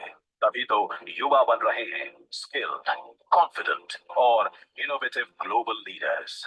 हम केवल केवल डिग्री धारक युवा तैयार न करें, बल्कि देश को आगे बढ़ने के लिए जितने भी मानव संसाधनों की जरूरत हो, हमारी शिक्षा व्यवस्था वो देश को उपलब्ध कराए, देश को दे। शिक्षा नीति ने 2 साल में ही स्कूली शिक्षा, उच्च शिक्षा और स्किलिंग की तस्वीर बदल दी है। देश की युवा पीढ़ी को मिला है एक नया आसमान, जहां पुराने बंधनों से आजादी है। स्कूली शिक्षा अब बोझिल नहीं, मजेदार है। खेल खेल में क्रिएटिविटी के साथ साथ पढ़ाई बच्चों को लुभा रही है। निष्ठा ऑनलाइन टीचर ट्रेनिंग के तहत 47 लाख शिक्षकों ने ट्रेनिंग कंप्लीट की है। निपुण भारत कार्यक्रम में बच्चों की बुनियादी पढ़ने लिखने और संख्या ज्ञान को ठोस करने के साथ ही उनकी रुचि और क्षमता का आकलन भी किया जा रहा है। विद्या प्रवेश के तहत खेल खेल में बच्चों को स्कूली शिक्षा के लिए तैयार किया जा रहा है। समग्र शिक्षा के माध्यम से सरकारी स्कूलों में लर्निंग एनहांसमेंट पैकेज दिए गए हैं। एकेडमिक बैंक ऑफ क्रेडिट और मल्टीपल एंट्री एग्जिट सिस्टम युवाओं को पहली बार अपनी पसंद और सुविधा के अनुसार पढ़ने का मौका दे रहा है। जहां छात्र अब एक साथ मल्टीपल कार्यक्रम की पढ़ाई कर सकते हैं, वहीं वे ट्विनिंग, डुअल और जॉइंट डिग्री अरेंजमेंट्स के जरिए कुछ सेमेस्टर की पढ़ाई अंतरराष्ट्रीय विश्वविद्यालयों में भी कर सकते हैं। पीएम ई विद्या कार्यक्रम के अंतर्गत 1 क्लास 1 टीवी चैनल और दीक्षा के माध्यम से 33 भारतीय भाषाओं में 2.9 लाख ऑनलाइन ई कंटेंट भारत के कोने कोने तक पहुंचाया जा रहा है। स्वयं मूक्स पोर्टल और स्वयं प्रभा टीवी के व्यापक विस्तार के बाद अब डिजिटल विश्वविद्यालय की स्थापना और मल्टी मॉडल शिक्षा चैनल्स को 34 से बढ़ाकर 200 करने का कार्य भी जोर शोर से चल रहा है। आज स्कूलों तथा कॉलेजों में विभिन्न भाषाओं में, साइन लैंग्वेज में, ऑडियो फॉर्मेट में पढ़ाई सामग्री उपलब्ध कराई जा रही है। इंजीनियरिंग कॉलेजों में भी भारतीय भाषाओं में पढ़ाई हो रही है। जेईई, नीट आदि परीक्षाएं भारतीय भाषाओं में ली जा रही है। हमारी प्राचीन विद्या को आधुनिक शिक्षा में एकीकृत करने के लिए 13 इंडियन नॉलेज सिस्टम सेंटर्स खोले गए हैं। राष्ट्रीय शिक्षा नीति में रोजगार सृजन पर भी विशेष जोर है। वोकेशनल कोर्स वाले बच्चों को इग्नू और NIOS के रास्ते मेन स्ट्रीम शिक्षा से जुड़ने के अवसर दिए जा रहे हैं। PM गति शक्ति के अंतर्गत 75,000 स्टूडेंट्स को प्रशिक्षण दिया जा रहा है। स्कूल्स, ITIs और हायर एजुकेशन सेंटर्स में इंफ्रास्ट्रक्चर शेयरिंग के जरिए स्किल हब सेंटर्स स्थापित किए जा रहे हैं। उभरती और भविष्य की टेक्नोलॉजी में इंडस्ट्री लेड एवं मार्केट लिंक्ड वोकेशनल ट्रेनिंग पर निरंतर बल दिया जा रहा है। नई शिक्षा नीति के माध्यम से बच्चे और युवा अब उस उज्जवल भविष्य के निर्माण में जुटे हैं, जहां प्रश्न पूछने पर पाबंदी नहीं होगी, बल्कि हर प्रश्न का हल होगा चुटकियों में।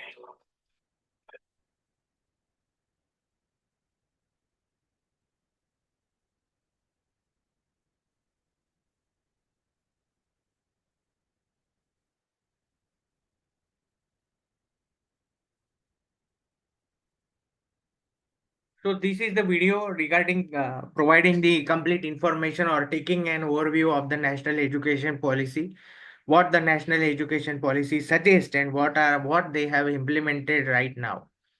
The उसमें जो आखिरी विषय है वो बहुत महत्वपूर्ण है। अब प्रश्न पूछने पर किसी को बिठाया नहीं जाएगा तो उसको समाधान जो है उसको मिलेगा। So generally what happens that the education system was so lethargic that if any students ask the questions, the teachers or the faculty members, they are not going to provide the solution to the students. Now considering this, that the student centric or the learner centric environment is provided in the all the educational institutes, that is made mandatory, and according to that the curriculum and also the students participation is ensured, so that the students come to the classroom and they understand and they develop themselves and get motivated with the help of the teachers. That is to be done in the classroom. This is very important aspect that the policymakers have decided, and according to that the system is going forward. तो ये बहुत अच्छा सा video अभी आपके सामने आया है। दूसरा एक वीडियो मैं आपको दिखाना चाहता हूँ, उसके बाद में उसके ऊपर हम लोग जरा डिस्कस करेंगे। ये वीडियो है डिजिटल लर्निंग के बारे में है।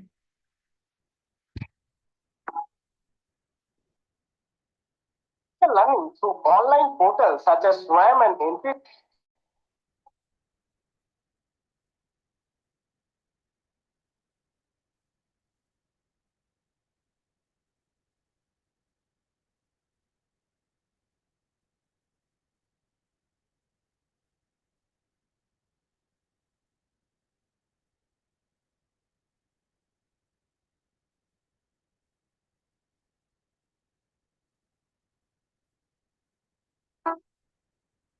Learning through online portals such as SWAM and NPTEL offers a myriad of benefits.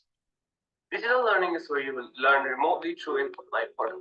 Personally, I find digital learning to be extremely helpful as it allows me to learn a specific skill I want at my own pace. From NPTEL or SWAM, an exceptional free online learning platform aligned with the NEP, National Education Policy's vision for education transformation. You're being taught topics of relevance. You have assignments, you have doubt clearing sessions, you have tests to check your progress. Now we've got something special.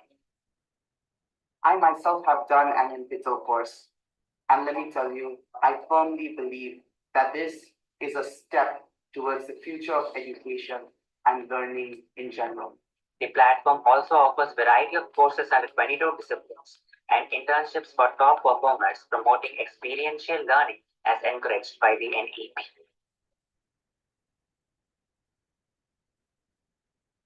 The online courses have allowed me to utilize my free time for career advancement, and the flexible timing options have given me the opportunity to incorporate these courses seamlessly into my routine according to my own convenience.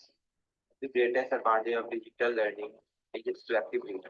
With I can access a wide range of courses anytime, anywhere. This flexibility has allowed me to pursue my educational goals at my own pace and confidence. It's particularly beneficial for someone who lives in remote areas. The Swayam Prabha DTH channel made it possible for the students from rural areas to learn new concepts without any access to internet. One of the main benefits of Swayam is its cost effectiveness. You don't have to pay a much fee for registration. You have to pay a nominal fee for the certificate after the completion of courses and exams. It is affordable, which makes less impact on the student budget. Like NPTEL does not take money until you have to give the exam. Online courses are also cost effective. It can save you money from travel and accommodations. And as of NPTEL and Swayam, there is no cost of learning to it.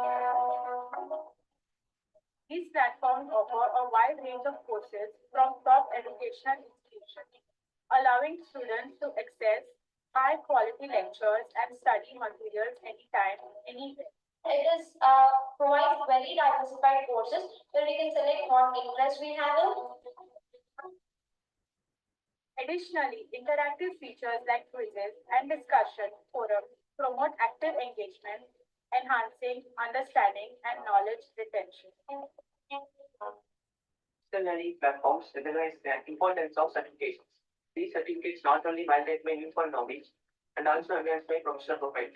I can enhance knowledge and skills on certificates from IITs that can boost my resume and career prospects.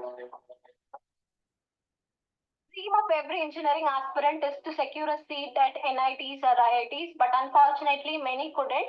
But Swayam portal made the dream a reality. Here we can directly learn both the theoretical and the practical knowledge from the faculties of IITs and NITs and also from experienced mentors for free. Students like us from State University doesn't actually get the access to learn the lectures or hear the lectures displayed by the IIT and the vice professor, right? These portals, we can easily get access to that just by using our mobile devices. Lectures are recorded. I can download them and revisit them anytime if I forget about it or something. These courses have a complete package of lessons, assignments, tests, and study material. But it is a laid out structured platform.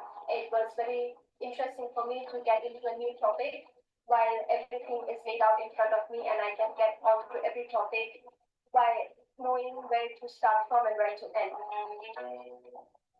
The credit transfer policy under the UGC Regulations 2016, in which the MOOC courses which a student takes must be granted a credit score in their academic score. NPTEL stands out due to its practical relevance, emphasizing real-world application and industrial alignment, which supports to the NEP's goal of fostering skills for societal change. These courses are really adding extra value to your decision and they really help in building up your knowledge to a vast extent. This course can add greater value to our resume and can make us to stand out from the crowd during any interview. I have pursued courses on ethics and values in engineering and soft skills, both of which have augmented my communication skills and improved my value system as a future engineer. And I have been privileged to be part of Chandigarh University, where elective subjects from NEPTEL were compulsory for us. Though the subjects that I chose were something that was compulsory, but I thoroughly enjoyed the reading process of it. It is very easy, it is easier to comprehend, it is not very complex, and in fact, it provides you the deeper understanding about the subject itself. Talking about myself, I always have a dream for entrepreneurship, but I lack in knowledge and skills. But through NPTEL and Swayam, I got the chance to learn from best faculty in India and certified in entrepreneurship from IIT Madras, making it more easy for me to understand various fields. I took the Python for data science course from NPTEL because I wanted to learn about code, as well as learn about the data structures that are used in Python for data science. And I watched the recorded lectures whenever I wanted to and whenever I was free in my own pace. And now I know about many concepts. Overall, I think digital learning is a great way to learn new skills and advance your education. as flexible, convenient, and affordable. If you're looking for a way to improve your skills, I highly recommend checking out online learning platforms like Swayam or NEP. Thank you.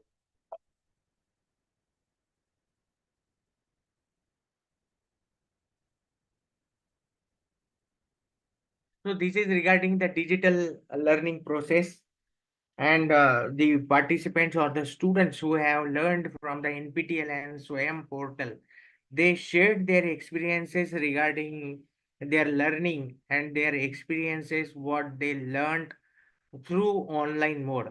So NPTEL and SWAYAM. So NPTEL is a national program on technology enhanced learning. This was started by Ministry of Education, and along with this, Swayam.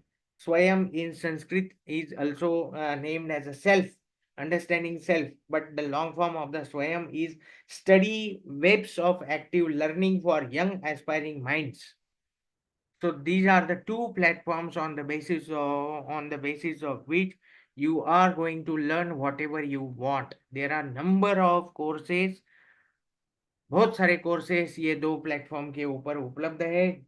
जो जिन लोगों को Indian institute of technology, ये हमारे जो premier institute है, Indian institute of technology and Indian institute of managements, ये जो दो हमारे प्रीमियर इंस्टीट्यूट्स है भारत के, यहाँ पर पढ़ाने वाले, यहाँ पर जो इंस्टीट्यूट्स में एडमिशन के लिए बहुत से छात्राओं का ड्रीम रहता है कि मुझे वहां पर जाकर पढ़ना है, लेकिन सबको वहां पर पार्टिसिपेट होना, वहां पर पढ़ना, ये मुमकिन नहीं होता है। इसके लिए वहाँ के जो फैकल्टीज है, the faculties from all these institutes, they have designed various courses, and these courses are very valuable and useful for the students after completion of the courses, after getting the education through an online platform by the way of NPTEL and SWAYAM.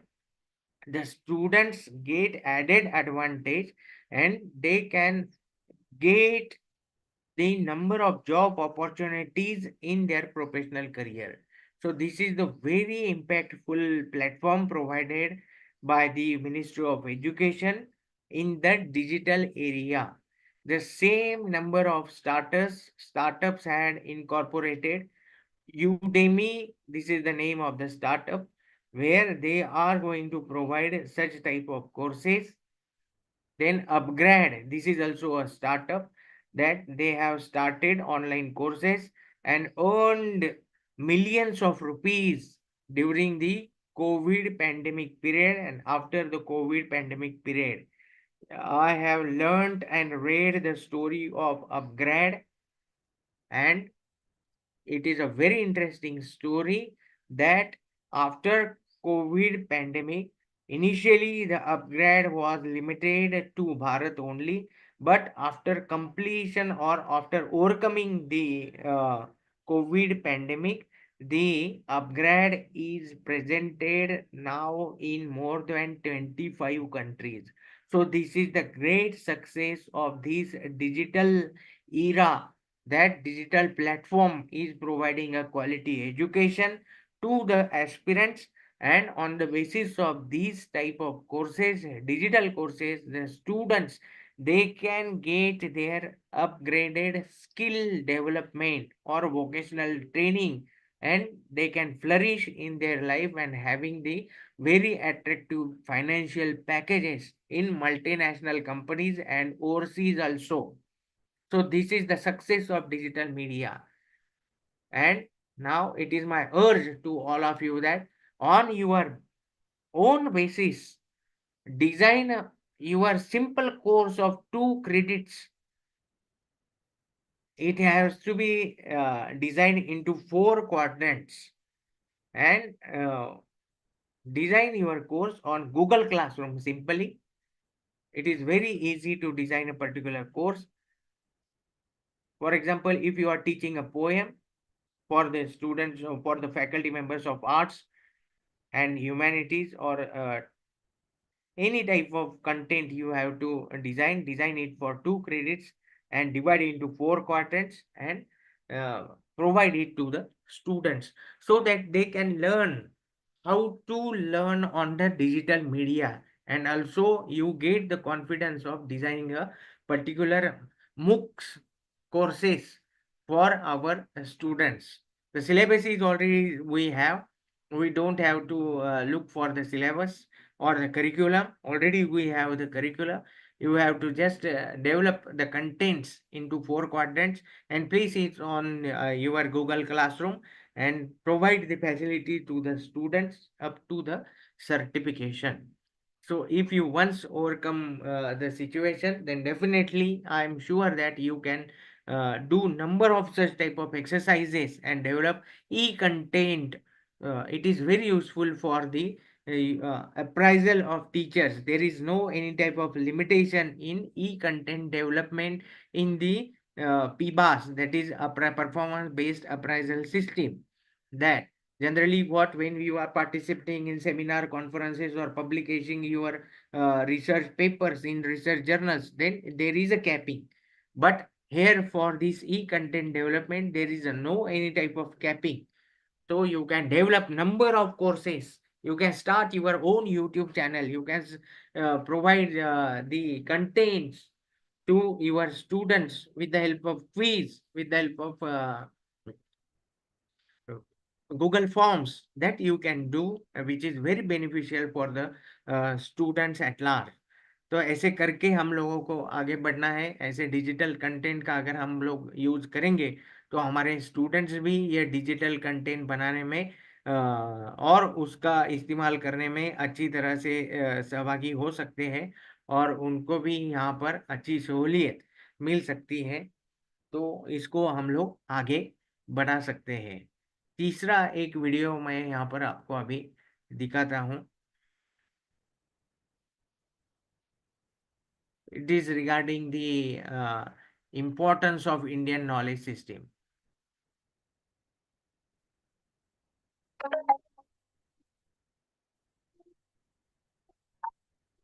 From Kerala to the architectural marvels of Rajasthan.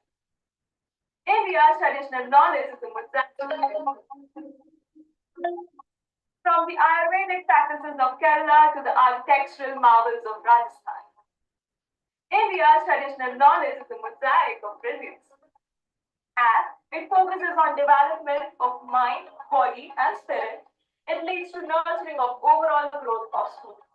It is said by Albert Einstein that we owe a lot to ancient Indians teaching us how to count, without which most scientific discoveries would have not been possible. India has a rich traditional knowledge resources, and new education policy is trying to integrate those resources with the modern education system. The integration of India's rich traditional knowledge into our modern education systems offers a multitude of benefits. It provides holistic education by incorporating practices like Ayurveda, yoga, Vedic mathematics, and sustainable agriculture, nurturing the physical, mental, and spiritual well-being. Medicine in India is highly advanced that many great people like Shuddha and Charaka done many surgeries without any modern equipment. Yoga is a part of our culture and we have been doing this since a very long time. And it has proven the best remedy for stress management. And in this modern world, everybody is dealing with stress. So this can be the best thing that anyone can adapt in one's lifestyle. Can you imagine a first grade student solving a 5-digit mathematical problem with a 5-digit multiplication sum? It is possible. It is possible to Vedic maths. It is one of India's traditional knowledges. Traditional knowledges in India include all knowledges derived from Vedas, including Vedic maths, Vedic physics, Vedic astrology, etc., and also the landmark medicine techniques, Indian recipes, horticulture techniques, farming techniques, etc. Ancient resources are based on the Sustainable Development Goals, which provide us a base for coexistence and maintenance of balance in the ecosystem.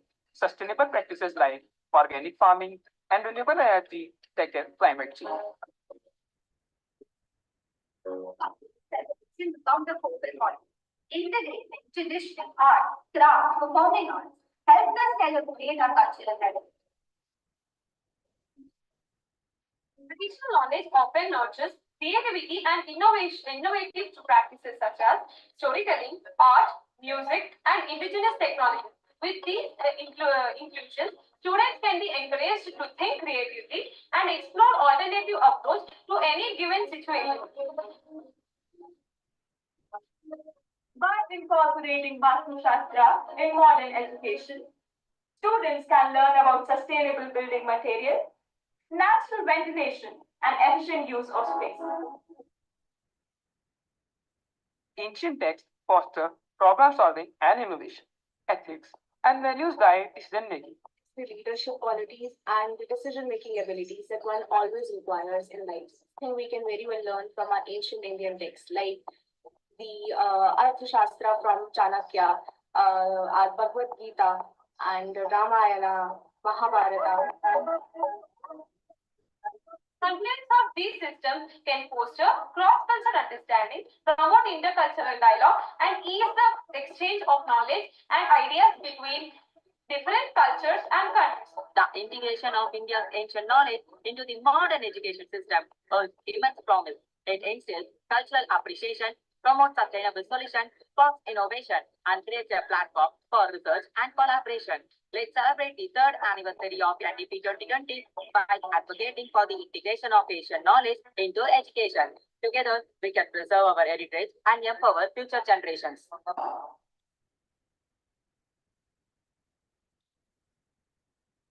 So this video is regarding the Indian knowledge system. What type of Indian knowledge systems and what are the various aspects from space science, Vastu Shastra, Vedic mathematics, then sculptures, then we have the Ayurveda, yoga. So all from healthcare to from a person to the preservation of environment. Why this is very important that here in Indian philosophy or in Bharatiya philosophy, we have from the ages, and also it is mentioned in our Vedas and Puranas that we are environment and the humans, they are interconnected or interdependent. But here in Western philosophy, human is the superpower. He has the right to manipulate the environment. This is the difference. This is the difference in Indian philosophy and also in the Western philosophy. And that is the main point that all our philosophers have pointed out that human is the part and parcel of this environment, and the environment is the superior than the human. This is our concept and this is our believing or belief, and this is our culture. That's why we try to protect and conserve our environment, and that is the main reason that we have not encroached on any other's land. This is the history of Indian or Bharatiya philosophy. Mind it well. So this is the condition or this is the situation in front of all us. So this legacy we have to pass to our generation with the help of Indian knowledge system. And these are the students, they are speaking very brightly about the Indian knowledge system, Indian traditions, Indian cultures, Indian knowledge.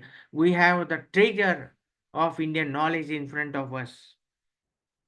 And we have to pick out various types of diamonds like yoga, Ayurveda, medical sciences, then chemicals, then technology. So all these diamonds are scattered there in the treasure of Indian knowledge system. We have to pick it up one by one and provide it to the upcoming generation for the preservance of our culture and the benefit of the world. And that's why on the basis of this knowledge that our philosophers, thinkers, scientists, they are saying that India will be the superpower. So what is the base of saying this statement is this is the treasure of knowledge we have. Our ancient, our ancestors, they have provided us the knowledge, and we are living in the knowledge society, and coming generations, there also the knowledge is very important. And the same way, we are very confident that knowledge will be the superpower, and definitely India have the capacity and confidence to lead the world because of the concept of peace and Sarve Bhavantu Sukhina. This is the message. Everybody should have the prosperity in the life. So this is our philosophy and our culture that we have to pass to the future generations. So this is regarding the Indian knowledge system. And now the last video is regarding the internship. The students, as in the video, the prime minister, in the first video, the prime minister has also talks about these youth. We have to make such a type of youths who have all the potential in themselves, so that they can face any challenges in their life, and this can be done on the basis of practicals, on the basis of on job training, on the basis of skill education, on the basis of vocational education, along with morality and ethics. So that is the crux of this national education policy, or in a nutshell, we can say this is the holistic development of the students that we have to carry out with the help of this national education policy. So this is the video regarding the internships.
Stepping out of your classroom, legendary holiday.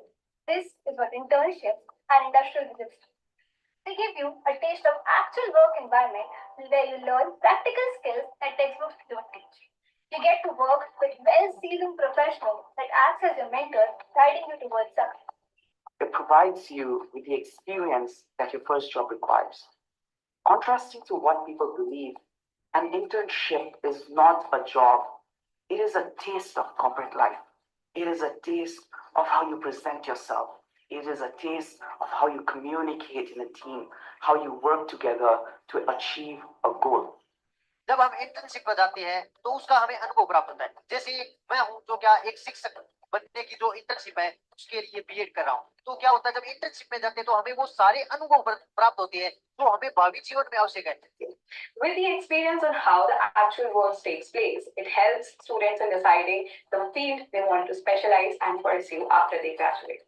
This internship helps us to get hands-on experience on real-life problems and challenges which are faced by the industry. And also it gives us a chance to apply our knowledges which we get through the academics to tackle those problems in a most efficient way. This internship also helps us to get soft skills, some soft skills also, such as problem solving skills, critical thinking skills, and time management skills. The most important thing which we learn through the internship is networking. We meet different types of people from the different industry who are the expert in their field, and we learn from their experiences. We had internship previously. It has enabled me to understand myself and also upskill myself for the future.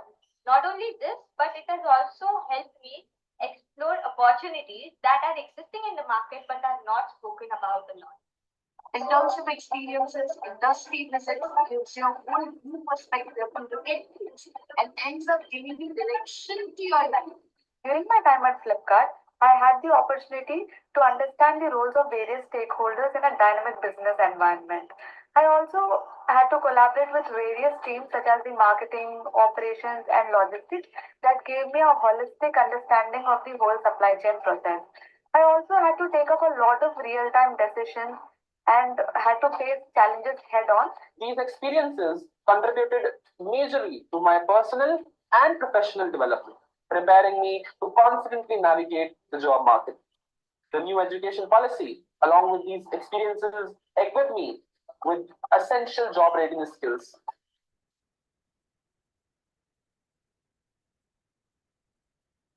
So this is the last video that I have shared with you regarding the on-job training.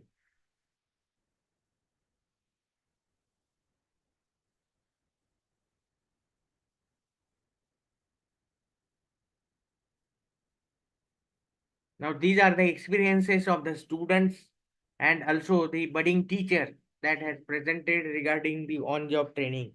Experiential learning plays a very important role, and on-job training is nothing but the experiential learning.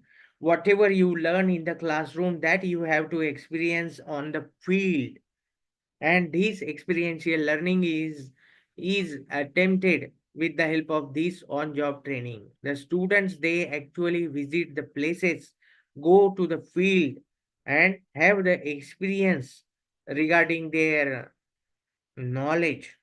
And when they are on the field, their knowledge gets double because they get live experience there on the field. You cannot say that this particular will happen on the field. There you are exposed to face any type of challenge, any type of problems, any type of accident on the field. And overcoming all these situations, the student learns to cope up the situation. So that is a very important aspect of this experiential learning or on-job training. That's why this aspect is included into the National Education Policy document and also in the curricula.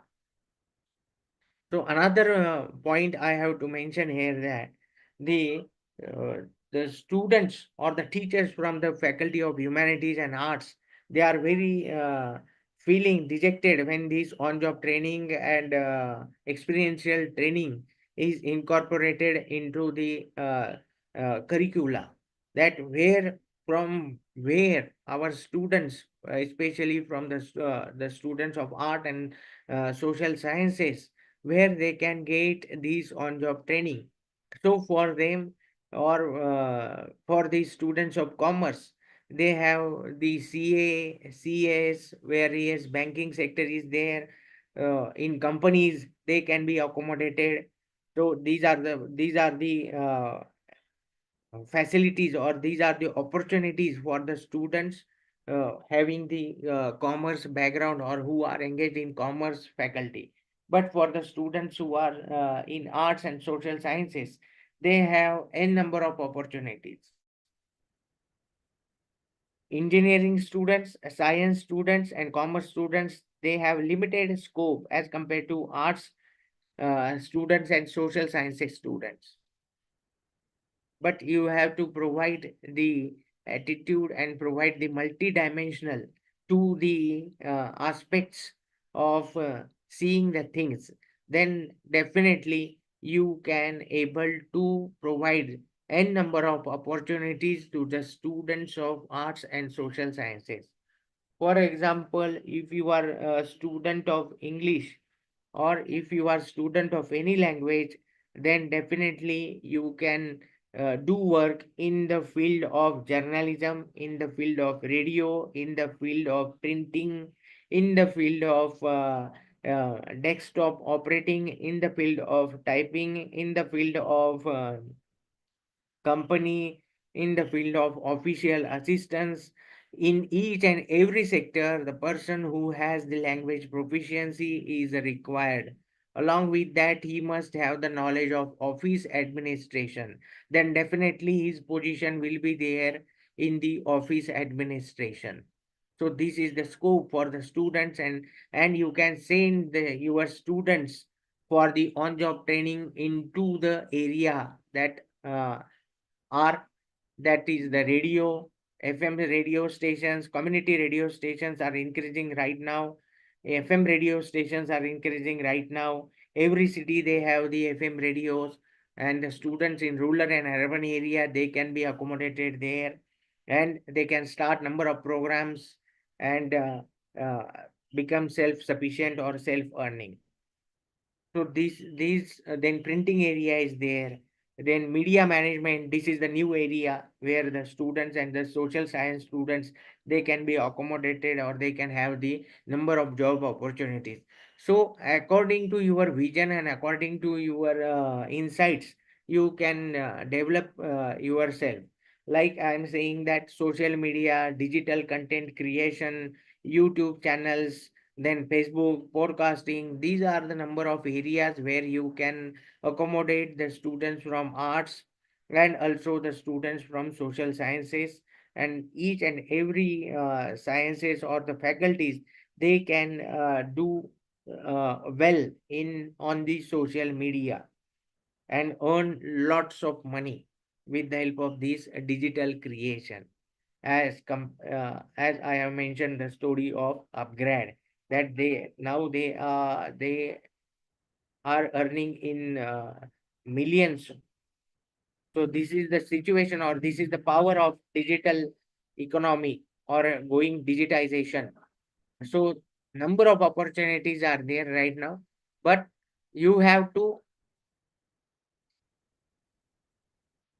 have some skills, gain some skills in the area, and according to that you can develop yourself.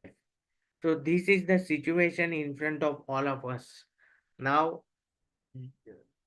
The people they are asking that where are the jobs and what type of opportunities you have. So if you have the scale and if you have that type of skill, then definitely you can have the bright future and career in front of you. So the NEP, the point in the second part, I have to discuss about the NEP 2020 and how it is important, that how this system is there for the holistic development. I will discuss within few minutes and then we will end the session. So holistic development is the overall development of the students, and this holistic development is done with the help of number of activities, as we have discussed in the previous session regarding the learner centric approach. So holistic development is done with the help of learner centric approach, or holistic education can be done, can be promoted, can be motivated and inspired with the help of this learner centric approach.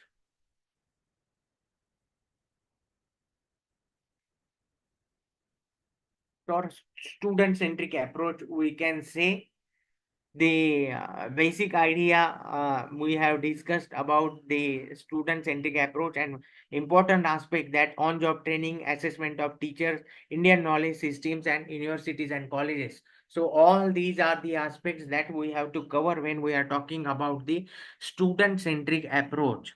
Universities and colleges, they have to design and develop their curriculum according to the students need, according to their choices and what type of opportunities they have and they will be having in the future.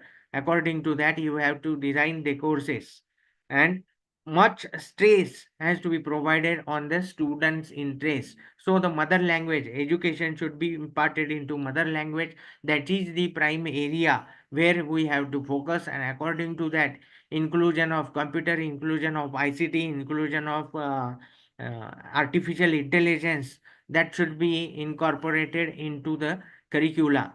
Then assessment of teachers, then on job training and Indian knowledge system. So these are the important aspects that we have to cover when we are talking about the student centric development. Then why to learn and how to learn, सीखना किसके लिए है और क्या सीखना है, यह भी बहुत जरूरी है। सस्टेनेबल डेवलपमेंट गोल्स में यही कहा गया है कि क्या हमको सीखना है और क्यों हमको सीखना है। क्या हमको सीखना है? The aim of education will not only be cognitive development but also building character and creative, holistic, and well rounded individuals equipped with the 21st century skills. 21वीं शती के अनुसार हमको हमारा मनुष्य निर्माण करना होगा।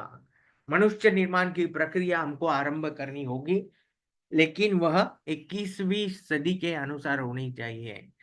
तो what are the skills you required for the 21st century? The skills you require are critical thinking. This is the important skill. In situations, how you are going to handle the situations. If you have any type of problem in your life, whether you have courage, you have the problem solving tendency, you have the decision making ability, you have the solutions, or whether you are going to be dejected.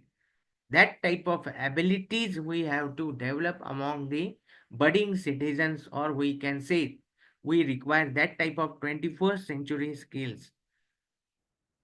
We have to develop and train the humans so that he or she can face any challenges without any type of disruptions or without any type of stress on their mind. Stable mankind we have to develop. So critical thinking is very important. Knowledge is a deep-seated treasure and education helps in its manifestation as the perfection which is already within an individual. So this is what Swami Vivekananda said. What is education? Education is not any type of a system that a teacher is expected to imbibe among the student. It is already rested, it is already there in the humanity. And what is the role of a teacher? That he has to manifest that knowledge, that you have the knowledge into your own, but the manifestation can be done with the help of a teacher. So that is the education system that the philosophers like Swami Vivekananda, Gurudev Rabindranath Tagore, Yogi Aurobindo has pointed out. Yogi Aurobindo has written a very beautiful book, The National Education. The title of this book is The National Education, and this is nothing but the National Education Policy document, I may say. So this type of thoughts provided by Yogi Aurobindo in early 19th century, and now we are in 21st century. Means 200 years ago, Yogi Aurobindo was talking about the same, and right now we are accepting and we are talking about the holistic development. So where in that national education, he has pointed out what type of education we have to impart to the students. Here, specific sets of skills and values across domains will be identified for integration and incorporation at each stage of learning from preschool to higher education. So this is what we are talking in holistic development. Then experiential learning, sports integration, flexibility in course choices, multilingualism, integration of essential subjects and skills, transforming assessment, teachers development, art integration. So all these became a holistic development. And in previous videos, we discussed about the same thing. Experiential learning, sports integration. Sport is a very important part. Unless and until you are not going to efficient in any type of ground activities, how your body is going to support you. And body is the medium through which you are going to achieve whatever you want. So that's why it is said in Sanskrit that Shariram Adyam Khalu Dharma Sadhanam. What is the meaning of this saying or Subhashita? Shariram Adyam Khalu Dharma Sadhanam. अगर हमको धर्म का काम करना है तो सबसे पहले हमको हम शरीर का ध्यान रखना पड़ेगा, and how our body is going to nourish. It is nourished because of the balanced food. How it should maintain the health of our body, that we have to work on these aspects right now. And definitely we are observing and we are seeing that whatever we earn, we spend all the money at the verge of your life on the hospitalization. So this is a very pathetic situation that everybody is observing in his life. And this philosophy or this proverb, our ancestor has pointed out in 1,000 years ago, that if you have to prosper in your life and achieve whatever you have decided, first you have to think about your body. Swami Vivekananda is also said that sound mind in a sound body.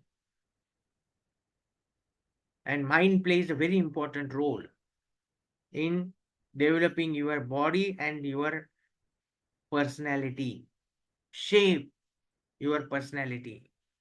So sports integration is very important aspect when we are talking about the holistic development of the students. Multilingualism, we spoke already about the multilingualism. Then transforming assessment, we have discussed that, group discussion, seminars. Then continuous evaluation procedure we have to adapt into the classroom and also in our curriculum, so that there should not be any type of burden among the students regarding the examinations, and the examinations will be stress free. So that aspect we have to consider when we are talking about the holistic development. Experiential learning, that we have learned in all stages, experiential learning will be adapted, including hands-on learning, arts integrated and sports integrated education, storytelling based pedagogy, among others, as standard pedagogy with each subject and with exploration of relations among different subjects to close the gap in achievement of learning outcomes. Classroom transactions will shift towards competency based learning and education. The assessment tools, including assessment as of and for learning, will also be aligned with the learning outcomes, capabilities, and dispositions as specified for each subject of a given class. So, this is experiential learning. All stages and all subjects, experiential learning will be used, and assessment tools as of and for learning will be used and aligned with the learning outcomes. For what purpose you are learning, what type of skills and what type of knowledge you are getting after understanding a particular content, a particular subject, and a particular course. So course based learning outcome, subject based learning outcomes, and topic based learning outcomes, they plays a very important role. So defining all these three outcomes, and according to that you have to develop your modules of experiential learning, is very important. So after deciding a particular topic, what type of skills and what type of knowledge the student will get, that should be defined by the teacher, by the board of studies, and by the deans. And if the same system is there, then definitely the teacher is going to design the teaching plan according to the learning outcomes, and he has the capacity to provide a better and quality education, or we can say multi-dimensional education or multi-dimensional knowledge to the student.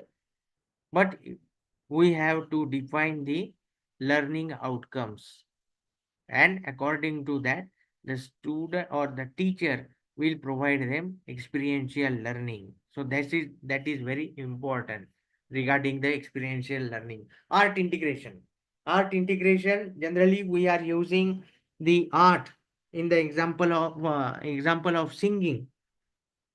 For example, in primary or pre-primary education, the teachers, they are teaching poems with the help of songs.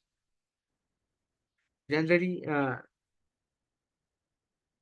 अगर हम उनको बच्चों को कविताएं गाकर सुनाएंगे तो उनको बहुत अच्छी लगती है। तो गाने का जो तरीका है, वह तरीका, ये जो कला है, अगर हम वहां पर उसका यूज करेंगे तो बच्चों को सीखने में आसानी होगी। और वैसे भी हम pre primary education, primary education में हमारे जो सहकारी हैं, जो टीचर्स हैं, जो अध्यापक हैं, वो तो इस कला का यूज तो करते ही हैं। लेकिन अभी जो गणित विषय के शिक्षक हैं, वह भी अपने जो फॉर्मूलाज है, वह फॉर्मूलाज गानों के माध्यम से बच्चों को पढ़ा रहे हैं। उसी तरह संस्कृत विषय के जो शिक्षक हैं, वह भी जो गानों के माध्यम से बच्चों को पढ़ा रहे हैं। तो इस तरह से हमारी जो कला है, गाने की कला हो, चित्रकला हो या डांस हो, परफॉर्मेंस हो, उस माध्यम का उपयोग करके हम जो हमको पढ़ाना है, जो कंटेंट हमको स्टूडेंट्स के लिए देना है, वह हम उन्हें अच्छी तरह से, बेहतर तरीके से दे सकते हैं। इसीलिए art integration is a cross-curricular pedagogical approach that utilizes various aspects and forms of art and culture as the basis for learning of concepts across subjects.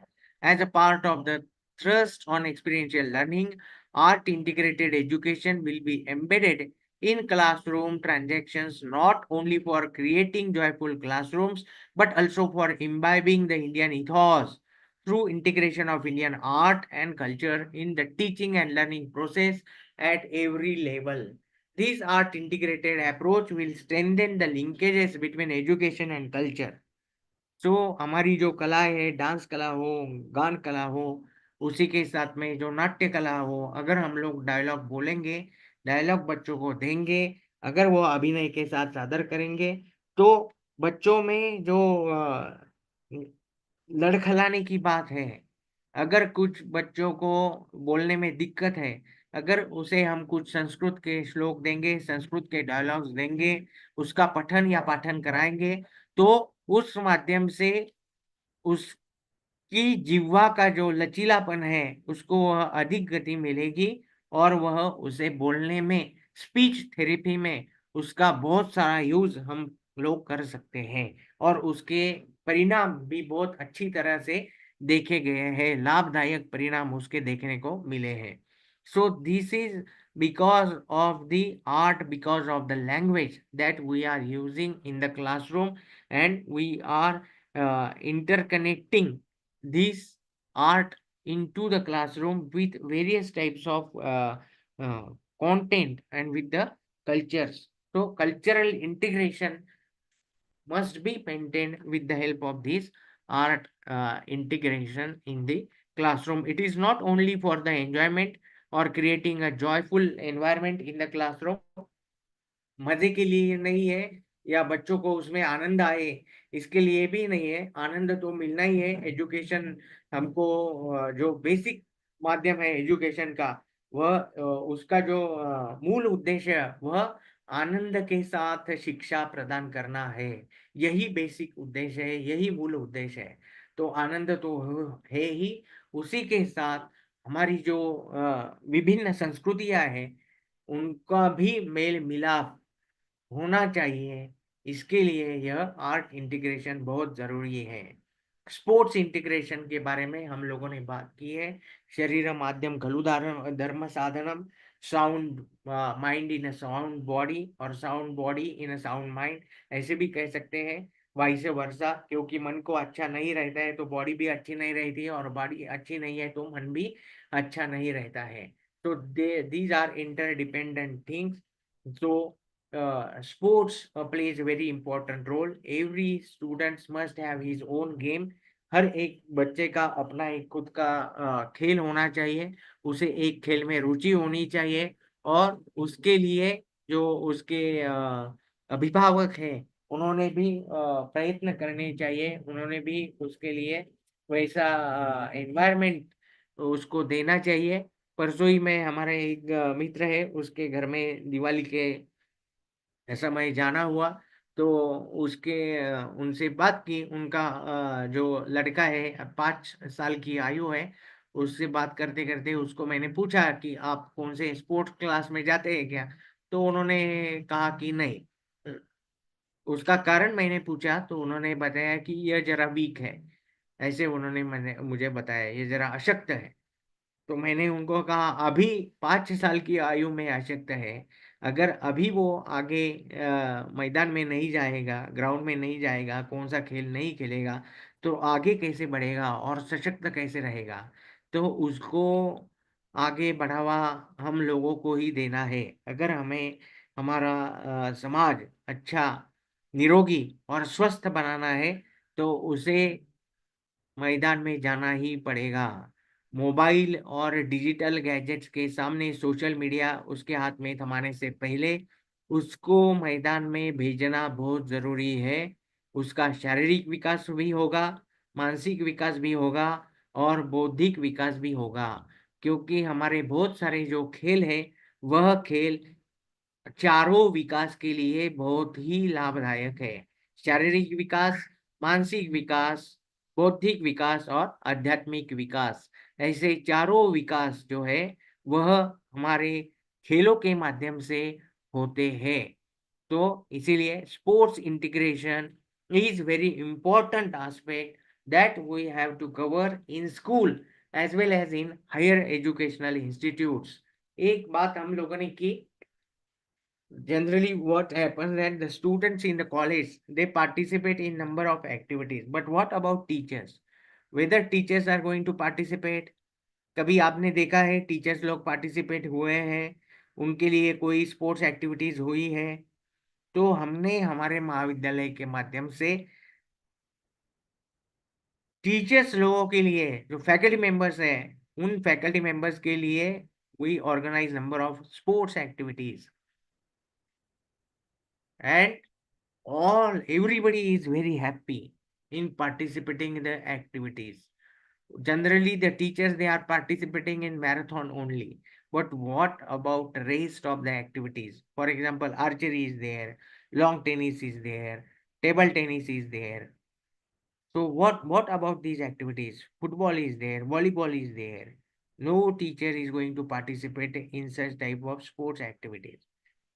And if the college undertake such a type of sports competition for the teachers, university take lead in organizing such activities for the affiliated colleges teachers and also the university teachers, then definitely it will be a very good cohesion between the teachers of college and university teachers.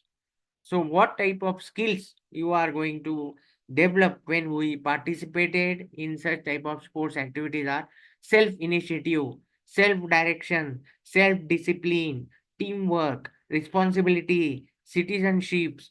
So these number of activities, number of skills you get when you participated in a single sport activity. So sports education and sport integration into curriculum is very important. हसत खेळत शिक्षण असं सुद्धा मराठीमध्ये म्हटलं जातं. मग अशा प्रकारच्या वेगवेगळ्या ऍक्टिव्हिटी जर आपण खेळाला अनुसरून जर आपण आपल्या अभ्यासक्रमामध्ये समाविष्ट केल्या, तर the students will definitely come in the classroom and participate in all such a type of activities. Students empower students through flexibility in course choices. विद्यार्थ्यांना त्यांच्या आवडीच्या अनुसार विद्यार्थी की रुचि के अनुसार उसे विषय देने होंगे, सब्जेक्ट उसे देने होंगे. Extracurricular, co-curricular activities among arts, humanities, and sciences or between vocational or academic streams. Subjects such as physical education, the arts and crafts, and vocational skills, in addition to science, humanities, and mathematics, will be incorporated throughout the school and college curriculum with a consideration for what is interesting and safe at each age. Multilingualism and the power of language. It is well understood that young children learn and grasp non-tribal concepts more quickly in their home language or mother language. Home language is usually the same language as the mother language, mother tongue, or that which is spoken by local communities. The three language formula will continue to be implemented while keeping in the mind the constitutional provisions, aspiration of the people, regions, and the union, and the need to promote multilingualism as well as promote national unity. However, there will be a greater flexibility in the three language formula and no language will be imposed on any state. The three languages learned by the children will be the choices of states, regions, and of course the students themselves, so long as at least two of the three languages are native to India. So this is very important. कोई भी राज्य के ऊपर या किसी भी छात्र के ऊपर ऐसा ऑब्लिगेशन नहीं होगा कि उन्होंने एक पर्टिकुलर भाषा ही सीखनी है. अकॉर्डिंग टू उनके चॉइस अनुसार, उनकी पसंदी अनुसार, उनको जो भाषा अच्छी लगे वह भाषा उन्होंने सीखनी है. And this liberty is provided to the state, to the students also. There is no any type of compulsion of English language. अंग्रेजी या इंग्लिश भाषा का कोई भी अनिवार्यता अभी नहीं रही है. All efforts will be made in preparing high quality bilingual textbooks and teaching materials for science and mathematics so that students are enabled to think and speak about the two subjects both in their home language, mother tongue, and in English. Indian languages are among the richest, most scientific, most beautiful, and most expressive in the world, with a huge body of ancient as well as all modern literatures, film, and music written in these languages that help form India's national identity and wealth. For purposes of cultural enrichment as well as national integration, all young Indians should be aware of the rich and vast array of languages of their country and the treasures that they and their literatures contain. So this is a very important aspect regarding the multilingualism and the power of language. Curricular integration of essential subjects, skills and capabilities. What type of skills you require in this national education policy that mentioned here? Proficiency in language. You must be proficient in language, any three languages. Scientific temper and evidence-based thinking, creativity and innovativeness, sense of aesthetics and art, oral and written communication, health and nutrition, physical education, fitness, wellness and sports, collaboration and teamwork, problem solving and logical reasoning, vocational exposure and skills, digital literacy, coding and computational thinking, ethical and moral reasoning, knowledge and practice of human and constitutional values, gender sensitivity, fundamental duties, citizenship skills and values, knowledge of India, environmental awareness including water and resource conservation, sanitation and hygiene, and current affairs and knowledge of critical issues facing local communities, states, the country, and the world. So these are the essential subjects, skills, and capabilities that we have to include into our curriculum. And if you are you have to speak on a particular subject, it requires minimum 2 hours to speak on proficiency in language.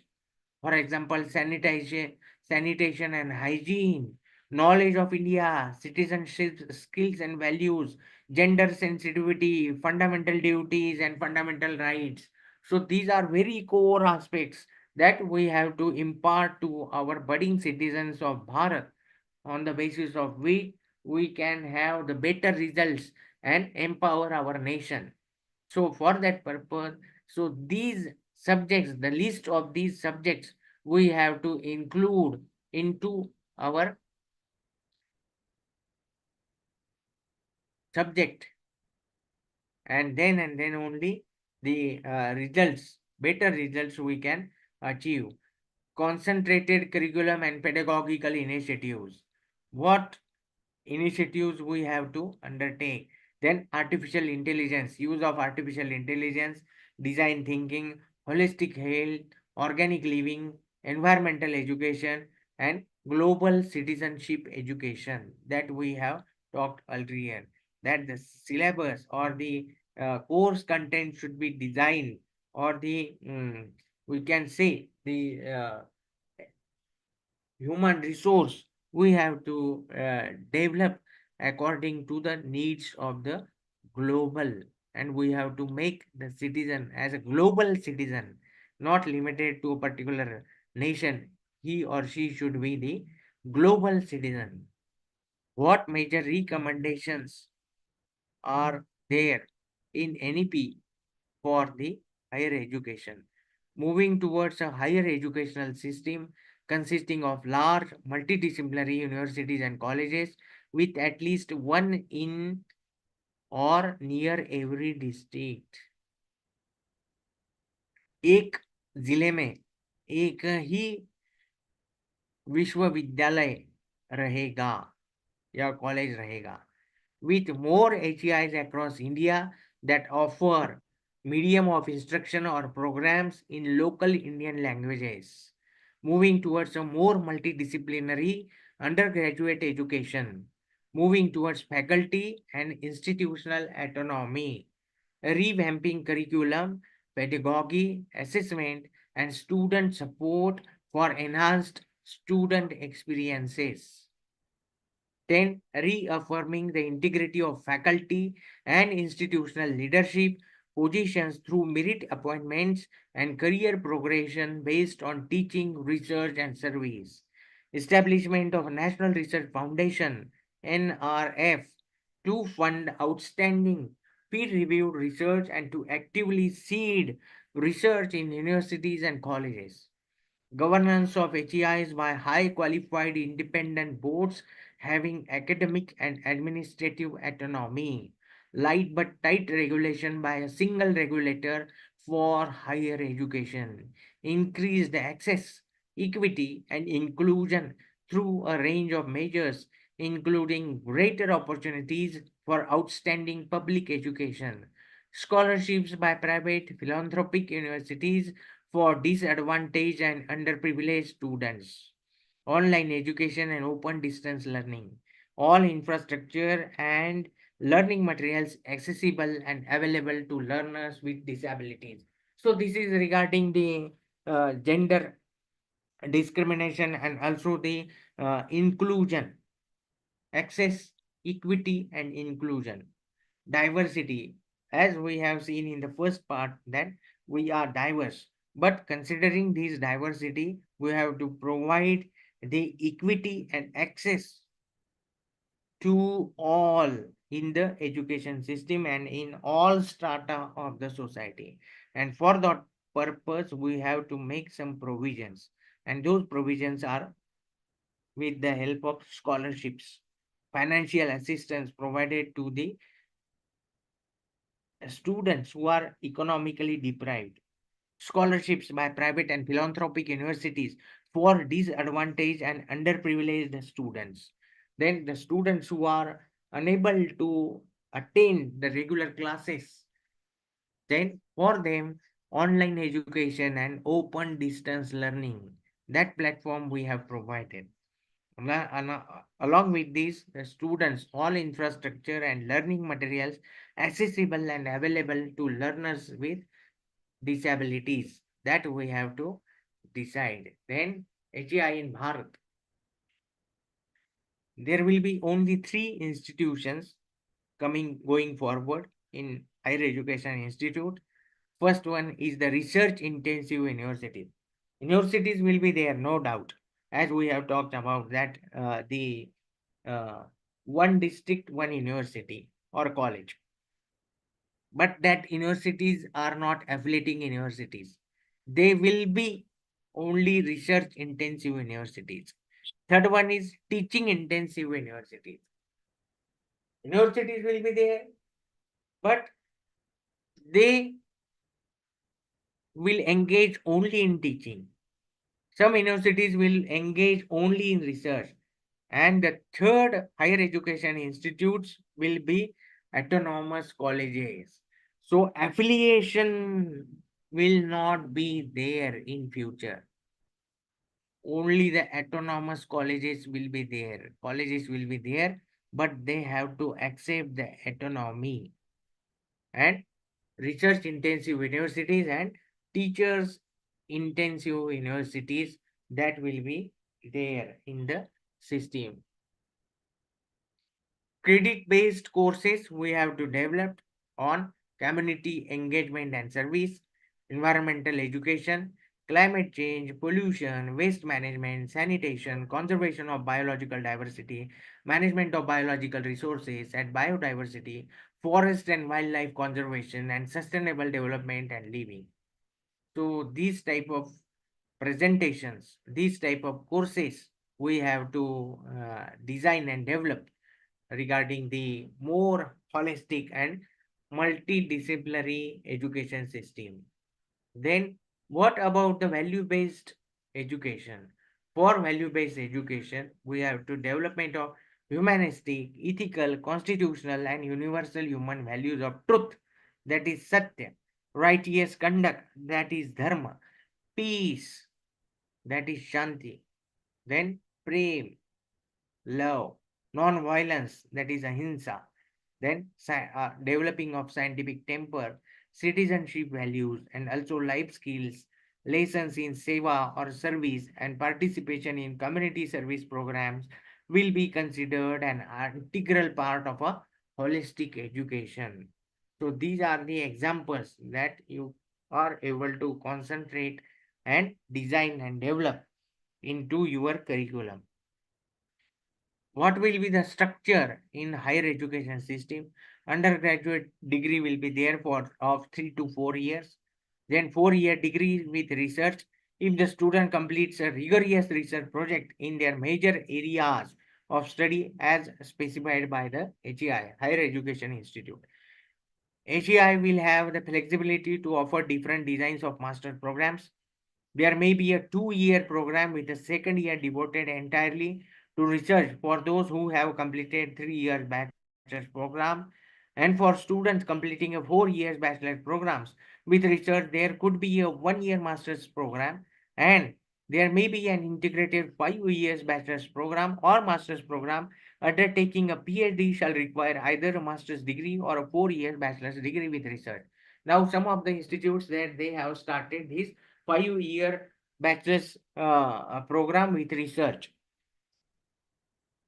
So this will be the structure of the programs in higher education institutes. So this will be the end of the presentation regarding the holistic education as mentioned in the National Education Policy 2020.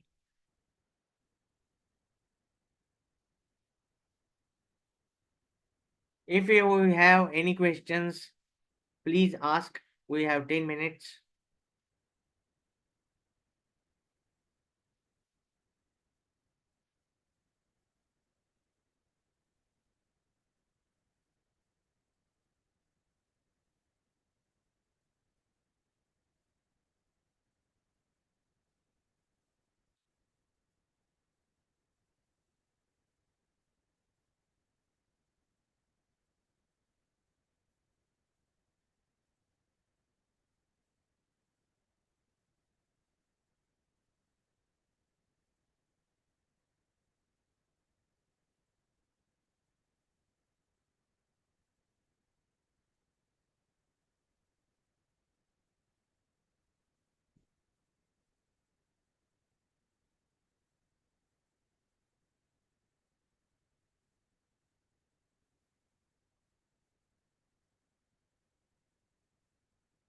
I'm waiting for your questions.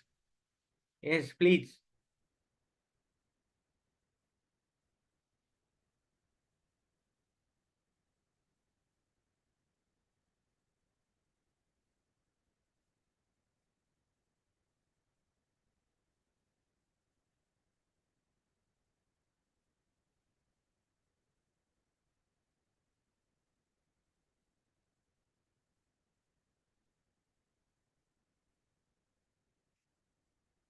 If you have any questions regarding the presentation, you have to understand, then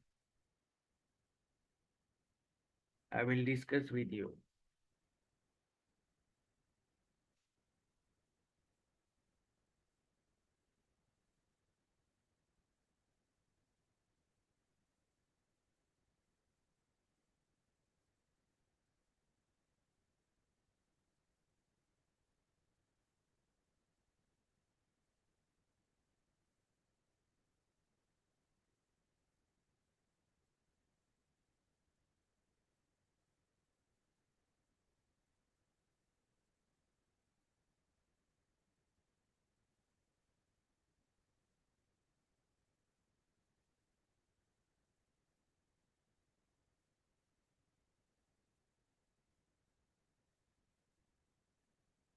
No questions. So thank you so much that all of you have listened very patiently and provided me this opportunity to share my views regarding the National Education Policy 2020 and also the holistic development. And I am very thankful to the Director of HRDC, Honorable Professor Satish Patil sir, the Assistant Director, Dr. Rafi sir, for providing me this opportunity